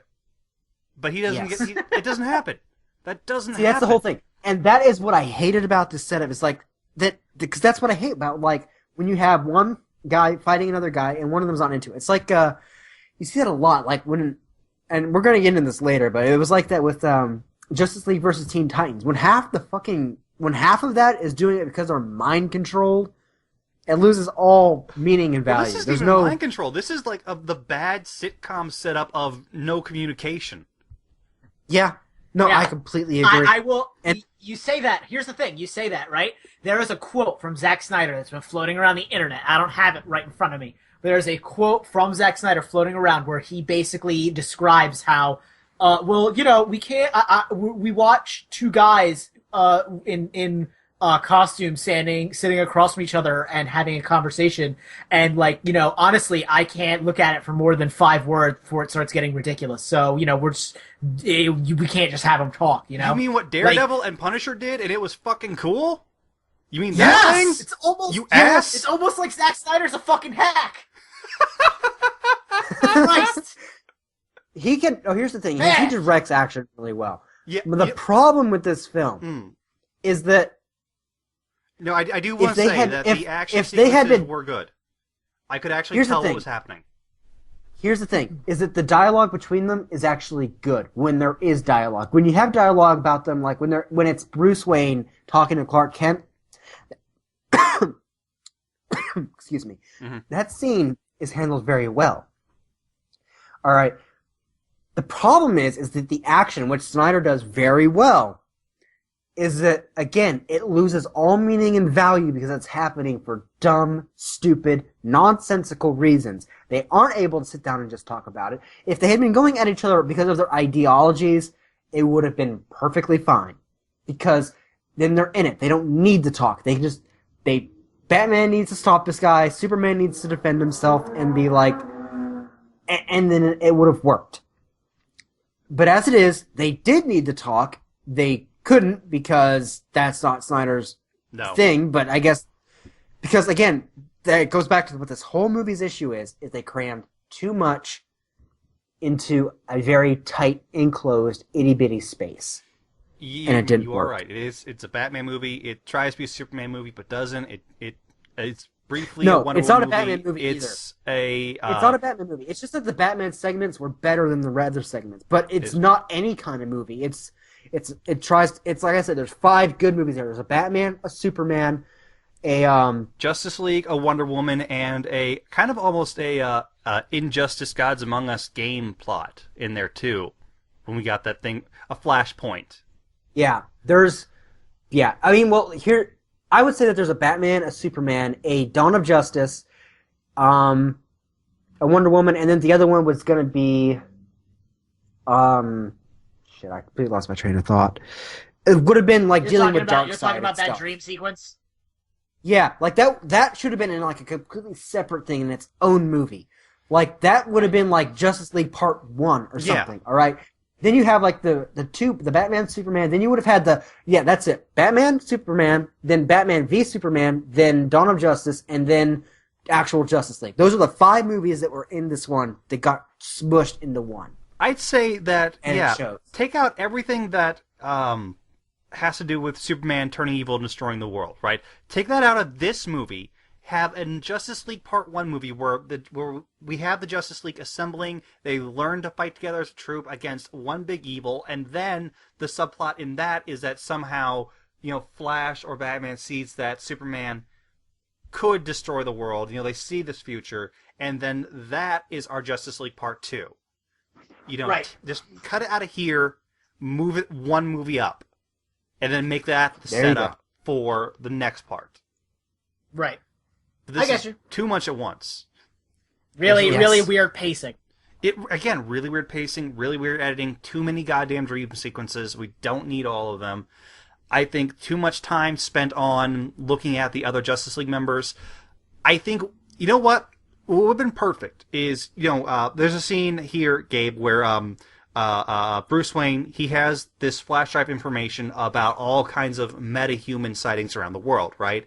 And this really has mostly to do with Wonder Woman figuring out who Diana is. But when he sends this back to Diana, figuring out who she is, Diana goes through and she looks at all the other files for Flash and Aquaman and Cyborg. Completely out of place in this movie. Yeah, that did not need to be there. All they need to do, like, the symbols were on the screen. That was all you had to do. Don't have her click on them and look at those videos, those fucking YouTube things. Just have those symbols on the screen. Because they already talked about the metahuman, so even if you don't know what those symbols mean, you as the viewer can understand that that is symbolizing something to come. And if you are a fan and you recognize them, then that's a really cool wink and a nod of things to come.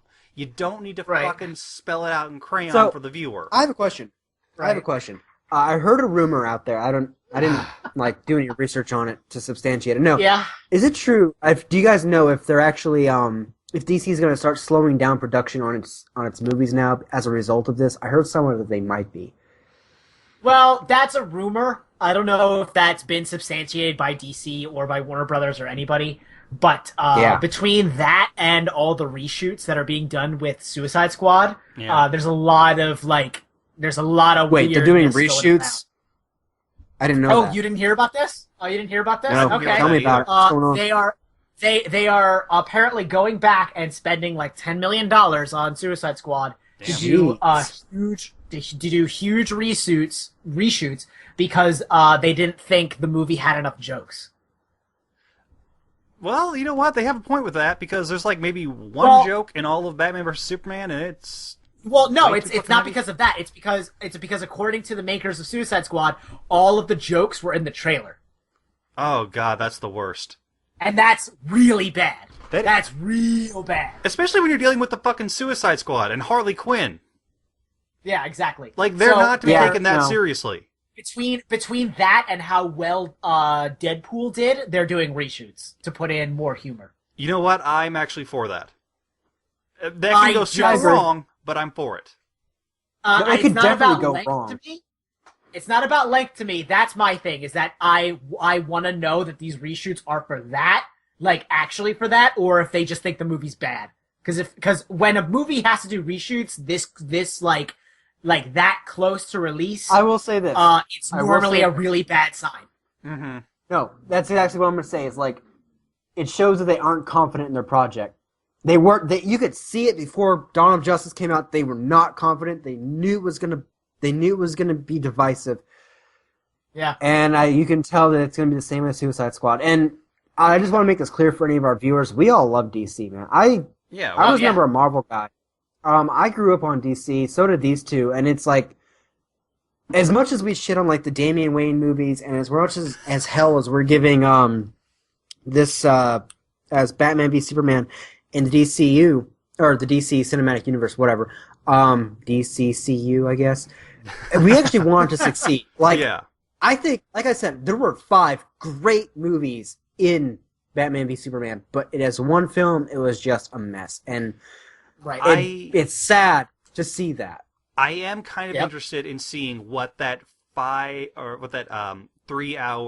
rated R re-edit of Batman vs Superman would look like. I don't think it's going to alleviate all the problems. Yeah. Because, like I said, the biggest problem is that there is too much in this movie. But I would like to see if it does fill in some of the holes. Yes. I'm looking forward to the Wonder Woman origin where they're putting it in World War II. You know what? Before this movie, I would have not said like, okay, yeah, Wonder Woman, sure, whatever, that's maybe. But now that's kind of they are doing it right. Yeah, though. exactly. Like, I'm like, appreciate okay, I'm actually really interested now. Yeah, like her whole thing, like she fought in World War I or II or whatever, and I think it was 1. She's like an antique collector. Oh, is it 1 now? I think it's 1. Yeah, like Steve Trevor was a soldier she fought with, like way back in the day, and like that whole idea is just compelling. It's interesting. She's like, actually, it almost I kind makes of her like that it's World War I better. See, here's the thing. Now that I'm thinking, it's what they should have done with Wolverine Origins, but they're giving it to Wonder Woman instead, and that is perfect. Like, That agree is with just I'll that agree is with that. exactly what you needed to do with Wonder Woman, and they're making her interesting, and I fucking love the way like she fights like in the Oh, movie, and God, yeah. like the way she's smiling as she's just going to town on Doomsday, and the way that she moves is just it's so Greco-Roman, and the way that she's like into it, she likes fighting. That's her jam. Yes, That's what she lives for. Yes, that is exactly Does what she I wanted break to any see. necks? No, but I mean, like Alex said, there is All a right, cool this part movie's where shit. This there movie's is a cool shit. part where she Wonder gets Woman just doesn't like break any jacked necks. It's right in the bullshit. face, and she just like All right. smiles, takes it, and just fucking goes to town. Yes, That's that fine. is exactly it. No, like Just in saying, Gal Gadot, anybody like who doesn't understand, Google Wonder Woman hates necks. You'll understand. She does. Google that shit. She's killed I'm so many going people to. by snapping their necks. It's insane. I believe it. Non-lethal dick snapping. Anyway, speaking of the Justice League, So yeah, transitioning from something that we wanted to be good and turned out to be crap to something we thought would be crap and turned out to be good? I fucking told you. I sat them down to watch this movie, and I said, "Hey, I heard it's pretty good." And these two fuckers were like, No, Okay, fuck to be you fair, guys, we're talking bad." about Justice League versus Teen Titans, and that has fucking Damian piece of shit fucking Wayne in it. Okay, Of course we had every reason to first think it of was going to be all- crap. First of all, it wasn't great. Like whatever his face is. What's your Bullshit. name again? Gabriel. Yeah, that's your name. Gabriel. I don't think of you enough to even warrant knowing what your name is. I know, it's I'm true. sorry. It's fine. But no, it wasn't great. It was You're nuts. better. It was great. It was You're nuts. better than the garbage we've had. It was actually, I would say, bordering on good. Like it was. I would say good. It was definitely in the. It was in the positive I range. think you're nuts. I think that was awesome. I'm sorry. Damian Wayne is factually the worst. Okay, but No, he's not. I do- No, he is not. There's How is he not the worst? I'm gonna No, fight I was you gonna on this. say, David if Wayne you Come let on, me scrub. speak, if you let me speak, I was actually gonna say they actually did what they needed to fucking do like 2 or 3 goddamn movies ago, and actually made the fact that he's an insufferable, impossible to deal with brat, like, point that out and find a way to deal with it, Yes. which they finally did, and it was Finally. done well. There were just some things about It's this done show, well. this It's- movie that it's- just. Okay, Okay, no, the no, first. Let, Okay. I want to hear Gabe go to town on this. I want to hear him No, flesh hold this on, shit out. hold on. It's I want to. 1 second. I completely lost my train of thought now. What was I gonna say? you were saying the thing it does well. No, I was gonna say. Okay, here's what we're gonna do. I'm gonna say a couple of things that irked me, and then you can go to town like why it's great. All right, sound fair? All right. All right. I'm leaning back. You do the thing. Okay, You can just see Gabe Okay. throwing his arms up in the air like, fuck it. Yeah. I know. It's a good day whenever that happens. I'm gonna It's start great. standing on It's my great. chair and screaming at my computer. I assume you already were. Okay, Nah, the I'm first just leaning thing I back. want. Okay. A couple That's of how Gabe issues that I started had the with the podcast. movie. First thing was Okay. how completely fucked up they made this continuity where Slade can't be around for Judah's contract. Cyborg isn't on the team, so they gotta get Blue Beetle to be the tech guy. And I love Blue Beetle, for the record. He's one of my favorite DC characters. He's just a cool guy. I love Jaime, you're great. But no, because Cyborg's on the Justice League, but they're trying to get like the old crew from like the original the Teen Titans cartoon back together, and it's like they fucked it up bad. They did improve Damian, but I still hate him. He's just the worst. He is But Blue Beetle, you're my fucking hero. Cooking his face like that was just thank you. Raven, That you was dropped the ball. satisfying. You healed him. Should have let him live with his shame, but whatever. You're an empath. You don't want to deal with it. I got you. Starfire. Okay. Into the good things. Let's talk about Starfire for a second. Mama And how Wolf much I love Starfire. Starfire. I love Starfire so much. Jones, go ahead. Talk about how great Starfire was in this. Go ahead. I'll All sit right. back. I'm not gonna talk about Starfire. I'm gonna backpedal a bit because there's a point I want to No, make. you're not. Which is that fucking okay. You want to talk about how we haven't had an opportunity to improve Damien's character. The reason we haven't had that opportunity is because think about all the people who have been trying to talk to Damien and try and fix him.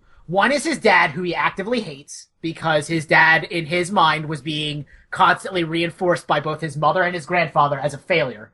You have Dick, the person who he is expected to replace. Dick, who constantly talks down to him. You have all of these characters who really aren't there to help Damien and don't offer him any actual advice.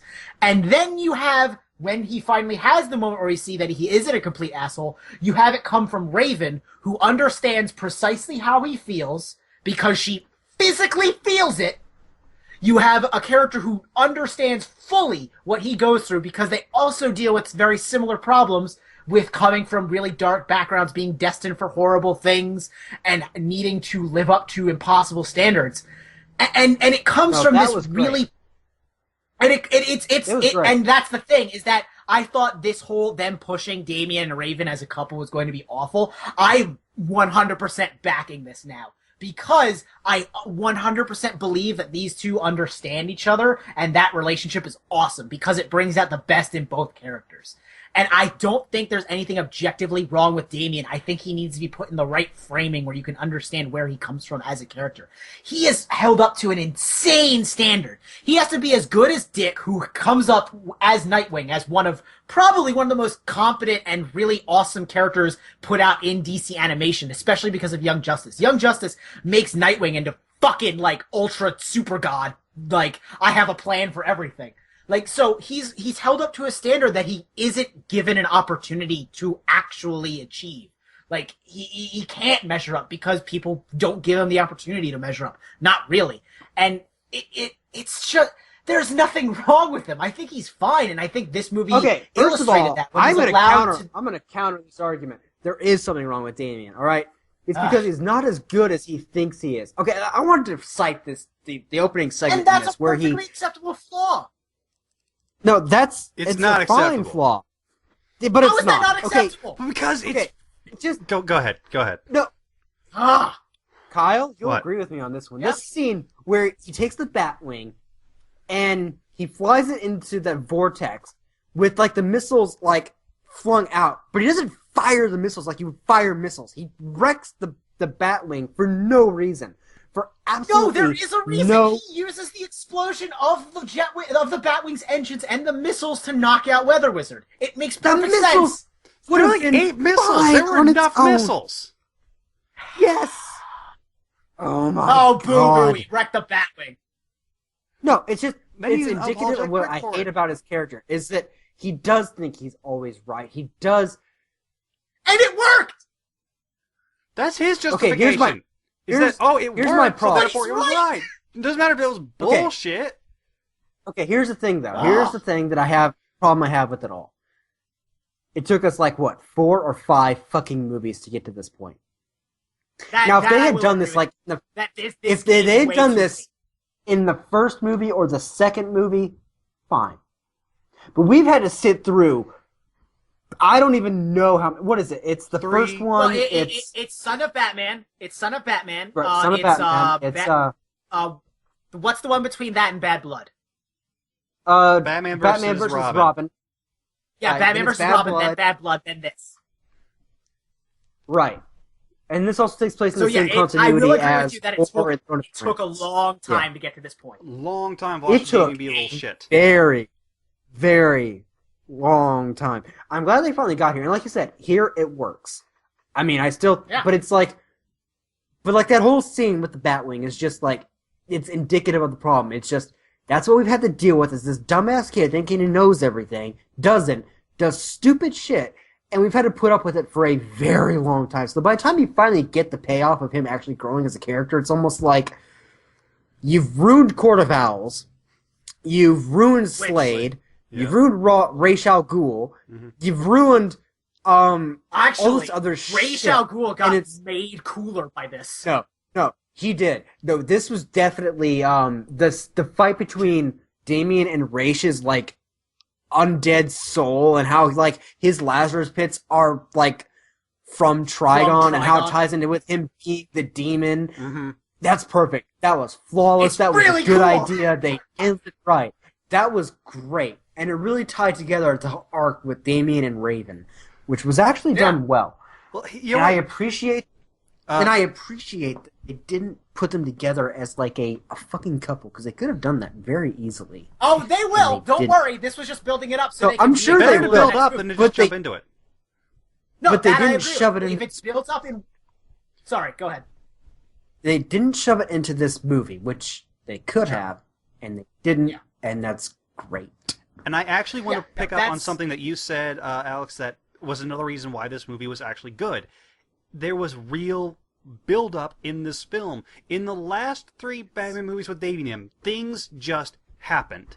A thing happened, and then another thing happened. And in this film, there was a problem that was introduced at the beginning that created a question that our main characters followed that then reached a climax and a conclusion. Shit didn't just pop out of nowhere. Everything built up and then was contained. Like a fucking I like that movie we're... should do. I like that we're... Something angry else I that want this to talk is about. Yeah, we're angry about Something how else I want things to talk worked. about good. Yeah. is the Titans themselves. Yes. Yeah. They actually That's handled another the thing I was Titans going to say. well. You Starfire. You pointed out that... Sorry, go ahead. Starfire. Like Starfire being the leader, like her, because she's a fucking princess. Who better to lead a group than somebody who's caring, compassionate, responsible, and has a background in leadership? That was a good idea. Right. Raven's character was great. Perfect. Beast Boy being this Nailed every dumbass, note. douchey teenager. I can get behind that. All right. Yeah, he's a dumbass and he's inappropriate, but he's also like 13 years old, and He like has a good every heart. Like, he's a dumbass, but he No, has a good I heart. hate Beast Boy. I think you're I will always hate Beast Boy. I think you're supposed to kind of hate him a little bit in this one. And yeah, I see. He's the dumbass kid of the group, and I'm okay with that. Jaime, I love Blue Beetle, and Blue Beetle's always great. Also great. Didn't have the most agency in this, but he was still good. Yeah, no, and then of course Cyborg is always cool. I just wish that he was actually a Teen Titan instead of a fucking Justice Leaguer, because it's so god. Well, I mean, okay, I want to point out a few things about our line. My problem with Cyborg on the Justice League has always been that they're just looking for any token black superhero they can put on there, and they're too scared. That's not of true, though, because if that was the case, they're too scared of putting Hal Jordan to the side and just getting John Stewart to do it. It's John Stewart. Yeah, John Stewart, that's what I said. Okay, sorry. Or finding some other character. Fucking Static would be great for Justice League, or somebody else, anybody. Cyborg is a Teen Titan as far as I'm concerned. I grew up on that show. That's just who he is to me, and it irks me the wrong way whenever they try and make him. Okay. I want to point out a few things. I really like Blue Beetle as the replacement for Cyborg because I like Blue Beetle more. I understand where you're coming from with Cyborg being a member of the Justice League and how that's kind of lame. I think if in the War movie where he's introduced, if he was always a Teen Titan and got bumped up to Justice League, that would have been perfectly fine. I think that Raven was nailed. Yeah. They nailed Raven in every note. Raven was perfect. They even got a brand new voice actress, an actress who never did voice acting before, to do Raven, and she nailed it. Yeah, that's good amazing. job. No, she was perfect. I didn't like the voice at first. It grew on me, though. It grew on me. I wasn't an immediate fan. It grew on me over the film. Well, because we're used to hearing Tara Strong. Yeah. But anyway, I think, and that was like a decade ago. But still Tara Strong. What was I about to say? Oh, I've already gone over why I like Damian, and I think this was good for Damian, and I think he's finally going in a good direction, and I think we can expect more good things from him. Starfire, the reason I think they bumped her up to team leader is because they also aged up Dick, and they needed them to be a couple, because they were already an established couple from the previous films. So they aged up Starfire. Is Nightwing a part of the Titans, or is he off doing his own thing at this point? He's doing his own thing. No, it seems like he's doing his own thing in Bloodhaven, which is the lamest name for a city in anything. I think it's awesome sounding. It is kind of awesome. But yeah, no. So they aged her up to be Dick's love interest, because that's who she is. She's always been Dick's love interest, which is fine. Starfire does love Dick. They aged her up. They aged her up to be sort of like the team mom, which worked out pretty well. I like that she even had a good moment with Damien and Starfire, where Damien comes into the team and he's curious about Raven because there are going to be inevitable love interests, and he looks into her background and he can't find anything, and he goes to Starfire and he's like, this is bullshit, why don't you know anything about her? You should vet her to be on your team. And, they have that, headbutting moment where she says, no, we're not going to do that. She's one of us. We trust her. And then it comes back to bite her when Trigun's minions show up. But not in, like, an awful way. In a, oh, well, maybe I should have done that. Like, maybe we should have asked questions instead of none at all. Which is fine. It's not, like, saying anything negative about either character. It's a good, argument with a resolution. I think everything was done well in this. And I think the finale was fucking great because the payoff of her trapping Trigun and putting him in her chakra was the fucking coolest thing ever. That was pretty cool. That is such a good idea. Everything was done well. Everything was handled pretty goddamn well considering what we've been dealing with for a while. I think my biggest hang-up with this thing is it was done well, and you're absolutely right. It was... My biggest hang-up with the whole thing is just it took so long to get here that I have such a bad taste in my mouth from this whole quote-unquote universe that these movies take place in, that it's just like when something this good does come along, I almost have to be like, I almost can't even appreciate it at this point because the bullshit that it took to get here. And then it's going to continue. Like, the whole idea that we're going to have Terra show up and that we're not even going to be able to have Slade be part of that is like... Well, no, they're going to pick some other supervillain. Unless Slade comes back from the dead again, like in the Teen Titans cartoon, which... Right, because he's also tied in with Raish, and Raish is tied with Trigon, and I could see that happening. And honestly, why not? Because Slade's cool. And he died such a punk. And if they do that, they'll also bring back all of the villains that Damien killed, like Heretic, and Talon, that would be kind of cool to have them face off again, like him be confronted with his mistakes. Like, that would be also a cool thing to do with a fight. Yes. I think these are good ideas. Bring back the cool characters that they had Damien kill just to prove how cool Damien is. Except, Damien didn't kill Heretic. Yeah. That was Talia being completely impossibly horrible. I fucking blanked out that whole movie. Me too. I wish I could blank it all out. Anyway, I think this was a really good film. I fully am on board with this new incarnation of the Titans. I still hate Beast Boy. I am 100% on board with this Damien Raven thing they're setting up. I think it's great that they didn't do it in this movie. They just implied it and set it up so it can be a thing in the next one, which is great. I think that's the best way to set up a love interest story. Not to rush it, to build it up. Spend the whole film building it up if you have to, which is what they did. It was great.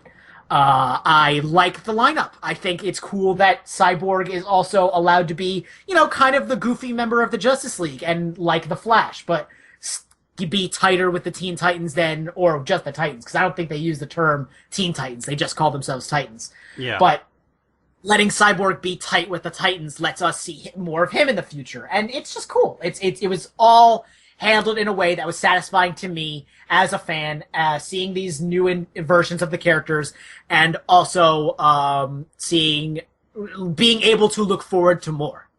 So yeah, I thought this was really good. I thought this was great. This would be the film that I would suggest to watch. Skip the first 3, or maybe watch the very first one, just to totally understand everything that is wrong with Damien as a human being. Skip the next 2, and then go right here to, Justice League versus Teen Titans. That's the fucked up thing, is you could go straight from Son of Batman to this. Nothing happened in Bad Blood or Batman versus Robin. Nothing we're seeing made you need to see this. No. Here's my problem. Here's the problem I have. Is they're obviously going to keep making these movies. They're pretty much confirmed at the end of this one that they're going to do Judas Contract. There's at least going to be another one. Mm-hmm. Yeah, and so it's like the problem I have going forward is that they've fucked up certain characters so bad. They screwed up Talia. They've screwed up Slade. Talia's not dead. She's just... Oh, is she not? No, she flew away, remember? She flew away in that in the ship. I told you, I completely blacked out that whole movie. Yeah. No, and my thing is like that. Oh, boy. At some point, they're gonna have to bring these characters back and address that, and Right. it's gonna be really, really, really hard to make that work now that they've screwed it up so bad. And I don't know if they can do it, and I hope they do, obviously. But like I said, these movies just left such a bad taste in my mouth that this one little glimmer of hope that we're getting from this movie that things could improve, I'm not optimistic. I am optimistic, and I'm never optimistic about anything. Yeah, I which is really am weird. Normally, cautiously I'm hopeful. surprised you are so excited. Yeah, Yeah, no, this yeah, is out of awesome. all of I us. thought this was great. You think Like the I one said, who most I angry would be laid it Gabe? out. I think this is great. But yeah, go ahead, Kyle. Also, I'm also, just hopeful. I want to just point out I am completely opposed to the idea that Raven and Damien should ever get together. Only because as a person, I just think that it would be wrong, What's that Nelson unethical, laugh? and immoral for Damien to ever experience happiness of any kind in his life. He's just a terrible person, and he should never be allowed to be happy. Wonderful. I said it. No, Damien's is shit. And Kyle, what he were you definitely- saying? his character improved Doesn't this movie, matter. definitely, but I just hate Damien. I'm sorry. At this point, no, you fucked up too much. I'm not forgiving you for I think one you should. movie. I think you should give him a try and read some of the comics where he's where during the time where Dick Grayson is Batman, Damian is his Robin, and he's actually a really good character. Like there's a lot of good stuff to be had with him. All right. I well, wouldn't know where to look at that. Maybe we'll talk about that Sometime in the I'll future. do some thinking and do a list. Well, obviously they're going to be making more of these movies, so this is a topic that we're going to be revisiting before too long, I imagine. It is absolutely. You're gonna hear more about this, kids. And on the topic of things that have started out as shit and have slowly gotten better, that concludes episode 2 of DeTooned. Yay! We did now it! with pictures. Maybe. We'll find out. Hey, maybe this time. So guys, No, thank goddamn, you- there better thank be you- pictures. Thank you very I will- much for being I here really with like us that. today. I really like that finale. I really like that finale. By the way, brought it full circle. If you enjoyed this series, if you have a comment about anything that we talked about today, if you have any questions that you would like to ask us and have us read here on the air, you can email us anytime at our web address, which is detunedpodcast@gmail.com. That is DETOON podcast@gmail.com. If we like what you have to say, or if we just think it's really damn funny or very hurtful, we might just read it here on air. Wouldn't that be fun for everyone? Gabe, that's Alex, do you good. have any closing comments before we end this shit show? I had one. Did we have any questions from the last one that we wanted to talk about on this one? I wasn't going to bring that up, but no, not yet. All right. No, We're too everyone just F-tier. complained about how we had no Guys. visuals. Yeah, no, that's fair. This one's gonna have visuals, or I swear I will reach across this continent and I will kick Kyle in the ass. No, I do have one last thing to say, which is, like, comment, favorite, and subscribe. And if you really, like I said, I know we talk a lot of shit about some of these things we talk about, but honestly, we would love to hear your thoughts. So, Yeah, no, do not feel definitely- discouraged at all. We talk shit right, because no, we we're love. not we're not bashing anything. We're just discussing. Yeah. And if you guys have different viewpoints, if you have thoughts on these things, by all means, let us know. And then when we talk about them again at some point, We would totally we'll bring take them your up. guys. Yeah, because we are just three different people, and we tend to have the same likes and things, and getting your guys' perspective is always important to us. And that's And how I you're our find audience. to be We love you open yourself to new things, and we're always looking to get into new stuff. So if you are into Fully Cooley, and maybe there's some reasons why we should be, let us know. Anyway, I think that's going to wrap it up for us. Kyle, I'll let you go ahead and close us out. All right. Thank you once again for joining us, and we will see you next time here on DeTooned. Bye, everybody.